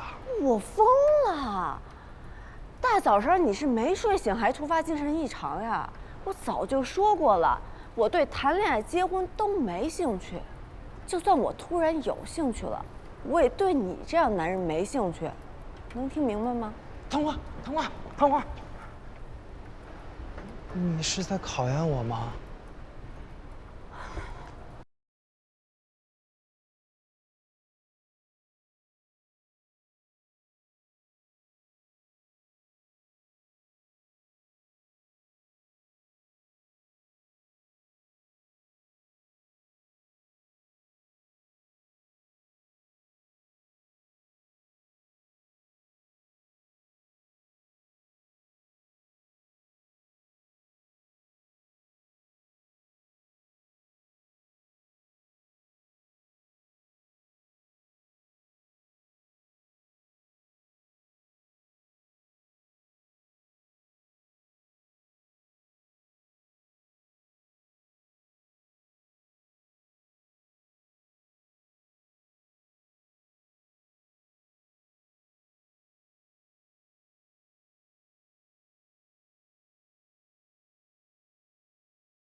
你怎么会觉得唐画喜欢你啊？不是你跟我说的吗？我什么时候跟你说了？不是，你们怎么都这样？等，我想想。啊，你说上次你和唐画头碰头看视频的时候是吗？是啊，你跟我说的吗？不是啊，我不跟你说了，我那开玩笑的吗？陈志，虽然你很痛苦啊，但是我还是得跟你说实话。根据我的观察和判断，唐画确实不喜欢你，而且你们俩一点都不合适，所以趁早回头是岸为好。能不能有点出息啊？喂，快，有患者。哦，知道了。正坐这儿干活了。啊。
小曼，哎，东城，不能进去。哎，红霞，怎么样了，爸？东城，你这哪里不舒服啊？装支架很贵的。爸，钱的事你就别管了。这不是钱的事儿，我这不是没事了吗？用不着装支架。医生说了，你必须得先把血管打通，必须得先装支架。装一个支架，他们要提成好多钱的。哎，我就说嘛，怪不得一上来就让你装支架。不过只要对我爸有好处，这支架该装咱还得装。装什么呀？这东西装那里头，副作用还不知道多大呢。就是，他们只顾着赚钱，哪里会顾得上你爸的健康？反正副作用又不作用他们身上。这样，小曼，你给你玲玲姐打个电话。哎，对，给你玲玲姐打个电话。她在北京的大医院，你听听她的意见。好，我这就打。患者，你们商量的怎么样了？商量好了就赶紧签字吧。你着什么急呀？我家亲戚在北京的大医院，可不能只听你们的。亲戚，什么亲戚？小伙子，你听我说，这装支架可不是个小事儿，我们家里人再商量一下。您现在的情况非常的危险，随时都可能出现失足失颤，要了您的命的。他现在不是看着挺好吗？少吓唬我们。小同志，你先忙着去，待会儿我们商量完了，立马就通知你，行不？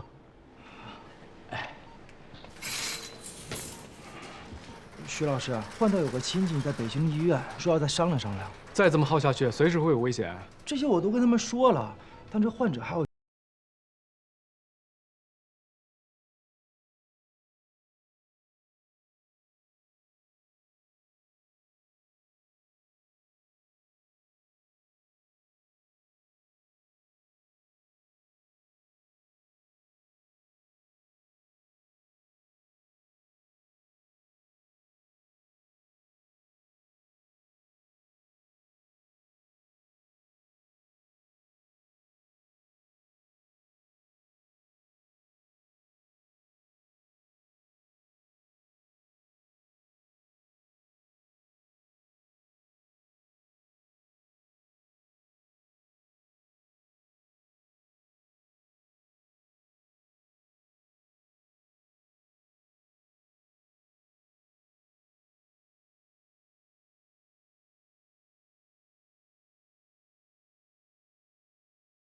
患者情况他的确比较特殊，这不应该了吗？治病救人本来就是我们医生的本分啊！你白医生不也是吗？在忙之中还亲自过来看着。我这不是来跟您学习吗？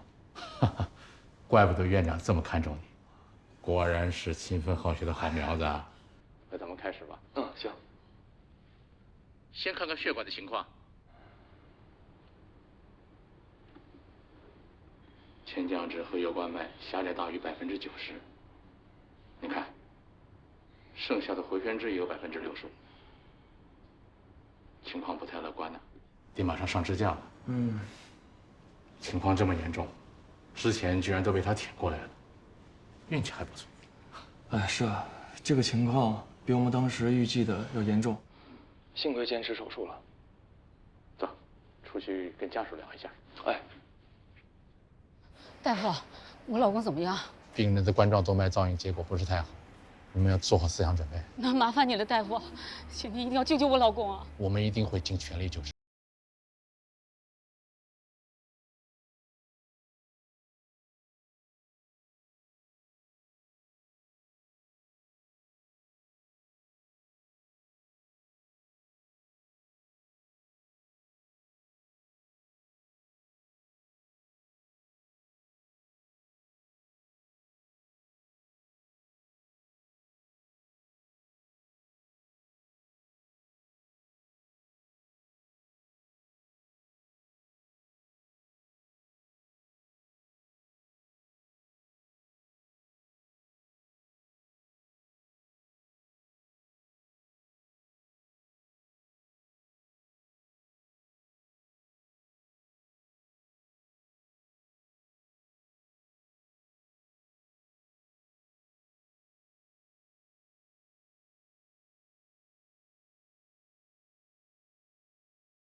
怎么会这样啊，董事长！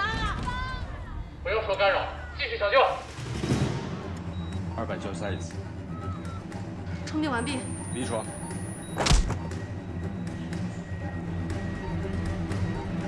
回来了，继续手术。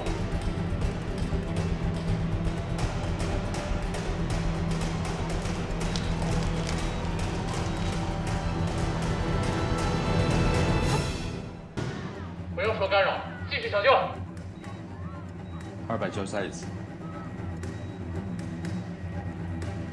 充电完毕。离床。回来了，继续手术。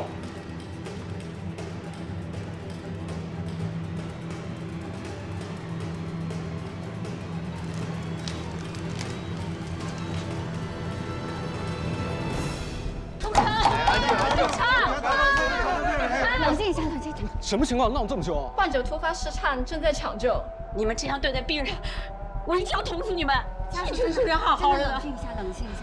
我们确实是在抢救，我们是在救人，我们真的是在救人。救什么救啊？你们闹什么闹啊？还想让你老公活吗？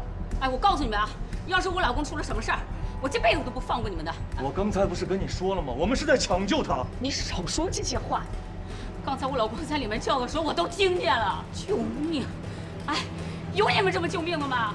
说好无痛的吗？怎么叫的还那么厉害啊？我再给你们解释一遍，患者在手术中途突发失颤，我们只能先救人。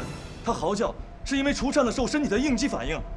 好不容易把人给救回来了啊！现在手术也继续了，一会儿手术就能结束。我麻烦你们配合一下医院的工作，好不好？我才不信呢，我们又不懂。你让我们进去看看，我才相信你。让你们进去只会干扰手术。我们也有知情权的。哎，等一下，等一下，我们不是在剥夺你们知情权，是因为手术太过复杂，任何问题都有可能影响到患者的性命。那如果现在让你们进了手术室，最终的受害者出了问题就是你们亲人。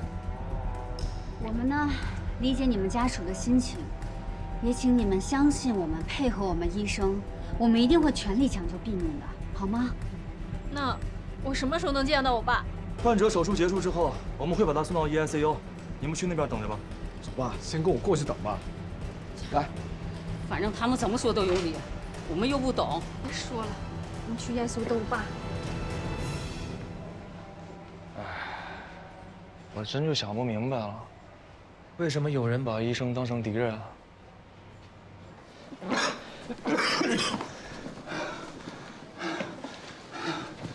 你怎么了？哪儿不舒服？我胸口闷，喘不过气。哎，医生，医生，小医生，什么情况？患者刚刚自述胸闷，呼吸困难。这位先生，你叫什么？这位先生，准备前队室。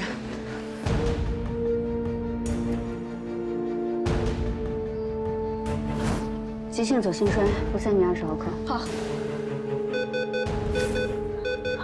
插管送 EICU。有什么问题吗？患者不断的出现高热、气促、寒战，但他的各项检查结果都显示，他的炎症指标、心脏超声检查、病毒学相关检查都正常。会不会是使用呼吸机以后引发的肺部感染？肺部感染的话，炎症指标会有提示。可是出现高热，就说明有炎症呀。这到底怎么回事啊？医生，我到底是怎么了？你呢是心肌炎导致的急性左心衰，我们用呼吸机帮你辅助呼吸，现在已经恢复正常了，管也给你拔了。至于其他症状，我们会再帮你甄别病因，帮他做个全面检查吧。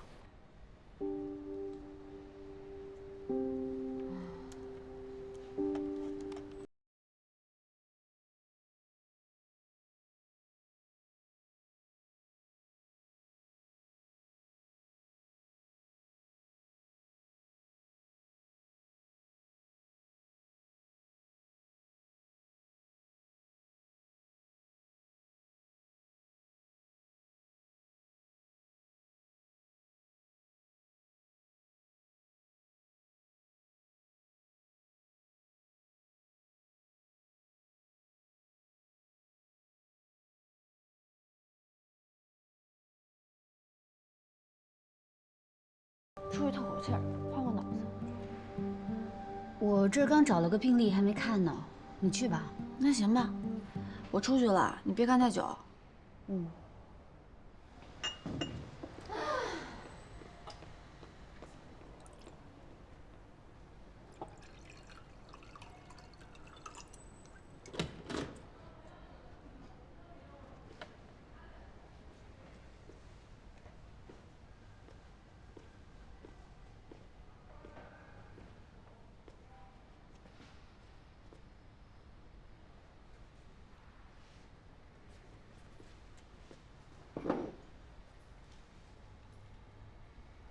那壶里剩最后一点儿，倒了挺浪费的。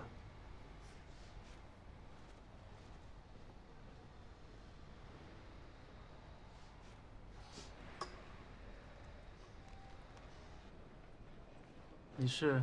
我是肖医生的同事，白卓。是这样的啊，你的情况一直没有好转，所以肖医生让我来和你了解一下情况。了解什么？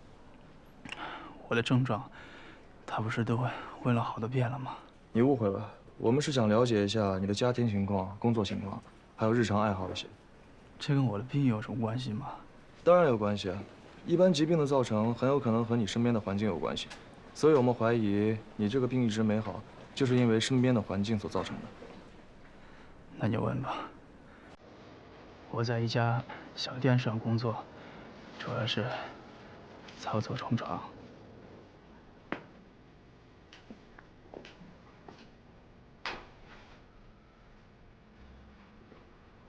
今天感觉怎么样？感觉还是那样。对了，肖医生，刚刚有医生进来，问了我好多问题。问你问题？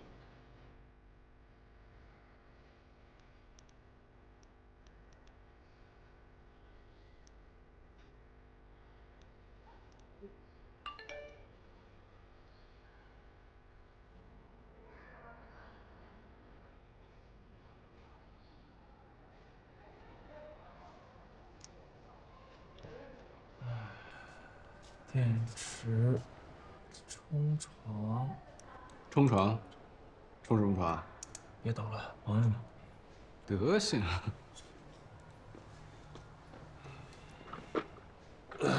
到底有什么关系？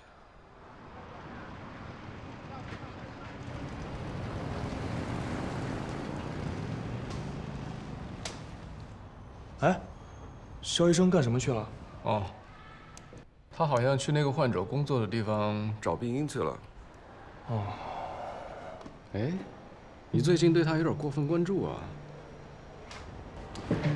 干什么去？喂！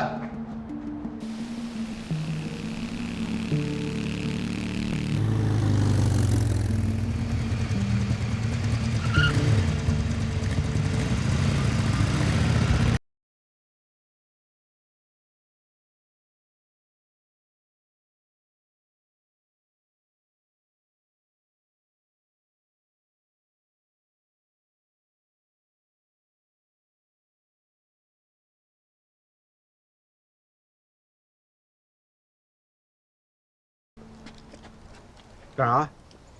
你好，我是罗有志的主治医生。医生。刘有志他怎么了？他心肌炎在我们那儿住院了，情况一直没有好转。我就想，是不是跟他的工作环境有关？这跟我们这儿没关系，赶紧走。哎，您稍等一下，他病情恶化了，可能会有危险。我就是进来看一下，不会耽误你们太久。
怎么了？老板，有个女的闯进来了。那女的，她说她是医生，我看她像记者。去，找人把给我抓回来。好。站住！给我，快给我抓住！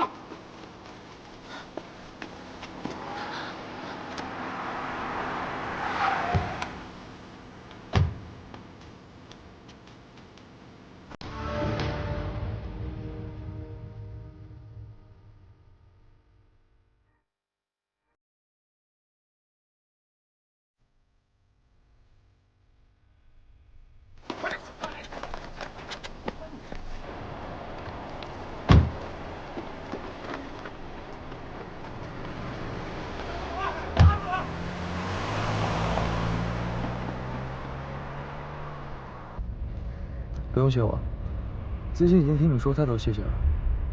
怎么样，找到什么有用的东西了吗？我发现他们在生产过程中啊，没有做任何的防护措施。我怀疑这个罗有志就是在生产的过程中，沾染上了某种有害物质，哎呀，所以才引发的心肌炎，并且这种有害物质一直没有代谢出去，所以导致他的症状一直没有好。什么物质？不确定，已经取了样，回去化验一下就知道了。你怎么知道我在这儿？我想知道的事自然会知道。我车才在那儿呢。你脚崴了，骑不了车。刚才来的时候，我已经用微信叫了救援车。放心吧，一会儿他们就把车给你拉回医院。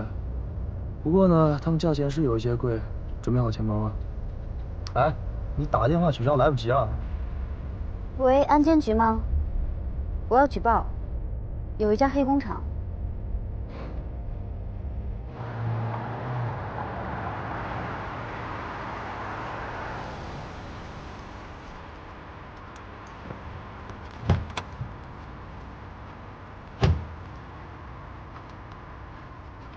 不用服我了，白医生，我可以自己走。啊，我是来关车门的。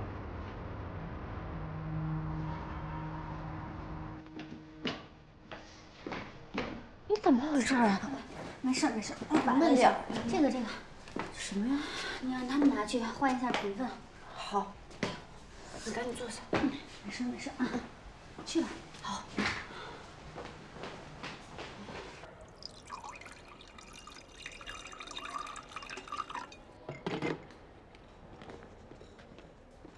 你改姓了，不喝你那高级咖啡，改喝我们这个廉价的了。豆儿没了，难怪。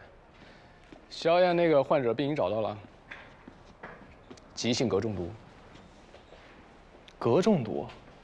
据萧燕所说啊，那个患者是在工厂负责生产镍镉棒的，生产过程当中会产生镉蒸汽，但他又没有佩戴任何的防护器具，直接把镉蒸汽吸进了肺里。人体吸入过量的镉，很容易产生类似急性心肌炎的症状。但那个患者的症状迟迟不见减弱，那就说明他血液里的镉浓度严重超标了。一检就通，聪明。来，干嘛？过来。萧燕去那家小工厂找病因的时候，你也跟着去了吧？怎么，怕他出事儿？他出不出事跟我有什么关系啊？我是去寻找患者的发病原因啊，刚好碰见了而已。是吗？我记得患者的主治医生是萧燕啊，跟你有半毛钱关系啊？你那么主动关心患者干什么？你不就喜欢看我俩竞争吗？啊，那他搞不定的我解决了，你不应该为我高兴？得了吧你啊！你以前只是关注病理的研究，针对的是病症本身，从来不会去管患者背后的故事。可自从萧燕来了之后吧，打住啊！这可不是他一个人的专利。我呢，是出于医生的职责和对患者的负责。别给自己戴高帽子了，你最近就是变了。变什么变？72变，孙悟空啊！哼，你要是孙悟空，我就是如来佛祖，你瞒得了别人，也瞒不了我。你表面上还跟以前一样对萧燕尖酸刻薄的，可实际上都在帮人排忧解难。你跟我说实话，你是不是对他有点动心了？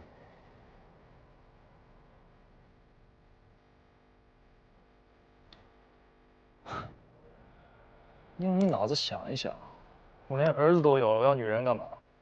你以为我傻的会像你一样，天天去招惹女人，给自己找麻烦？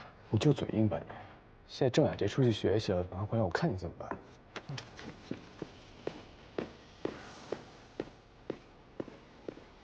先去缴费吧，然后去验血，验血结果出来以后再回来找我。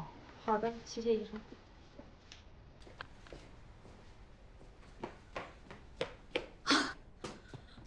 怎么受的伤？医生，先等会儿，我先拍点照片。哎，您好，您好，医院不能拍照。好了好了，拍完了。怎么受的伤？被人打了。稍等。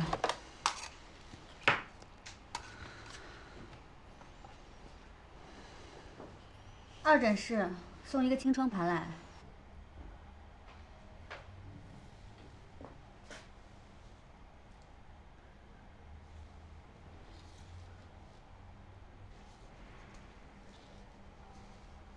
您的头上没有创口啊？被你发现了，虽然没有伤口，但是对方确实动手了。那这血是怎么来的呢？我在网上买的道具血浆。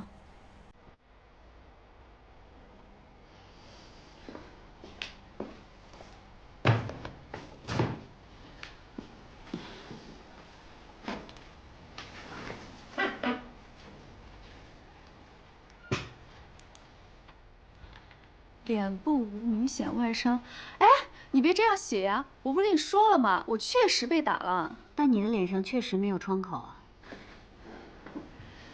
要不然这样，你给我写的严重一点，比如说脸部肿胀、流血严重之类的，反正怎么严重怎么写。对不起，我只能根据实际情况来写。姐姐，我叫你姐姐好不好？你说我今天好好的出门遛个狗，迎面就过来一个男的，喝多了5大3粗的，这也不知道哪儿看我不顺眼了，劈头盖脸就给我一顿打。那地方有没有监控？要是你这诊断书写的清了，警察也拿他没办法。姐姐，你可千万不能眼睁睁看着坏人逍遥法外啊！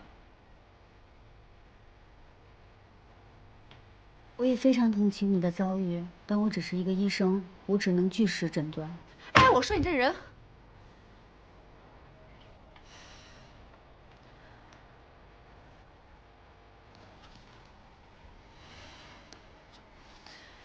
要不然我用手机给你发个红包。如果您没有什么特殊的情况，您就离开我们这儿吧，我们还有其他患者呢。我头疼，那我说我头疼，你总写上去吧。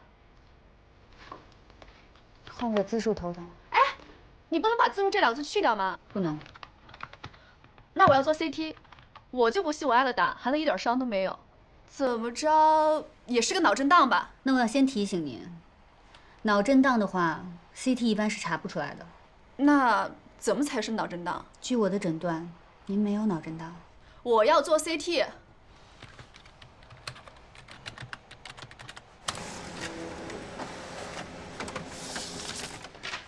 您可以先去交费，然后再去拍片子。拍完我还会再回来的。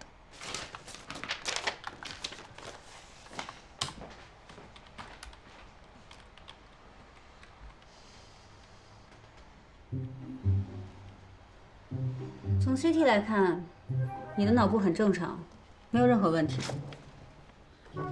姐姐，你看我都花钱做 CT 了。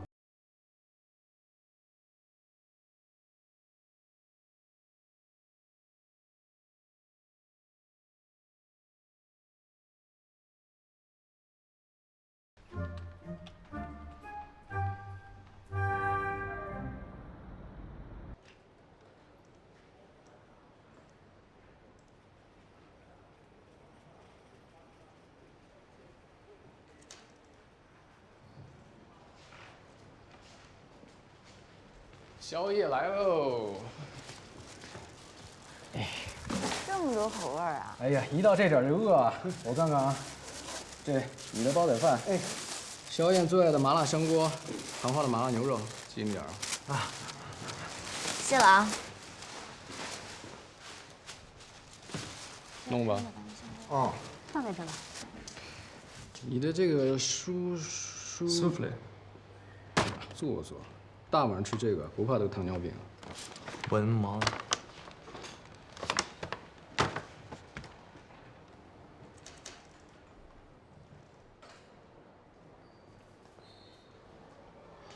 好啊，你们吃夜宵居然不叫我！不知道你今天排班，你吃这个。虽然我在减肥，但是我还是收着，饿了再吃。天哪，这什么人啊！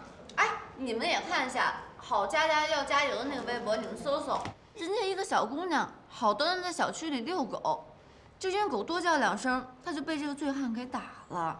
你看看打得多严重啊，脸上全是血，好像还有轻微脑震荡什么的。怎么会有这种人啊？哎，这不是肖医生办公室吗？啊，肖医生，你看。哦，他呀，他在撒谎。什么意思呀？这个女孩今天下午来了医院，我接的诊。她脸上没有伤的，那些血那些都是她买的，假的。啊？他为什么这么干啊？是啊，为了博取流量呗，要么为了炒作，要么为了报复这个男人。你们看这个评论啊，1万多条，转发3万多次。那这第1条评论啊。男人都是低等动物，只会用暴力解决问题。天下的男人都该死绝。这一竿子打翻了不止1船人啊！这第2条也很劲爆，姐妹们，人肉这个渣男，让他遗臭万年，永世不得翻身。这下面还有他各种身份信息，这也太恐怖了吧！哎，唐画，这不你的风格吗？你可别拿他和我相提并论啊！你看那微博简介，好佳佳。正义斗士，没错，是你风格啊。是，我是愤世嫉俗，我也讨厌男人打女人，但是我更讨厌像他这种人，以欺骗的方式来引导舆论，获取自己的利益。正是因为有他这种人的存在，才抹黑了我们正义之士。你要这么说，我对你刮目相看。我一直都对你刮目相看。不行，我得赶紧留言，说出事实真相，不能就让他这么骗人。没用的，大部分人只是为了发泄，很少有人想知道真相。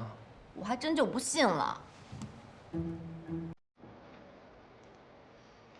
那个醉汉也发微博了，就是昨天那个被郝佳佳曝光的那个男的，他说的跟郝佳佳完全不一样。他说他那天根本没喝酒，他吃完饭带着女儿在小区散步，郝佳佳的狗没拴绳，朝他女儿就扑过来了。他情急之下才把那狗给吓跑的。谁知道郝佳佳就不依不饶的，还侮辱他的女儿没有狗值钱。那他怎么能这样骂人呢？他是忍不住才骂回去的。后来两人就推搡起来了，过程中他不小心碰到了郝佳佳的头，但绝对不是他说的殴打，更不可能是满脸是血甚至脑震荡。他还说了，郝佳佳微博发完之后，有网友就人肉到他了，当天在他家门口就泼了油漆，还有人往他家打恐吓电话，还说让他女儿和妻子都付出代价。这不报警还等什么呀？他当时就报警了，可是现场没监控，也就没证据，再加上警察那边结果也没出来，还有那个郝佳佳一口咬定是被他打的，很多网友都以为他打了人还反咬一口，根本没人信他，反正都在骂他。哎，网络暴力真是可怕。不是网络暴力可怕，是那些盲目从众、没有独立思考能力的人可怕。肖医生，罗有志体内的镉浓度报告出来了。不能让他就这样黑白颠倒、是非不分，随便就不能。几乎没有了。而且他的寒战、高烧、气促的症状也不见了。再观察几天可以出院了。好。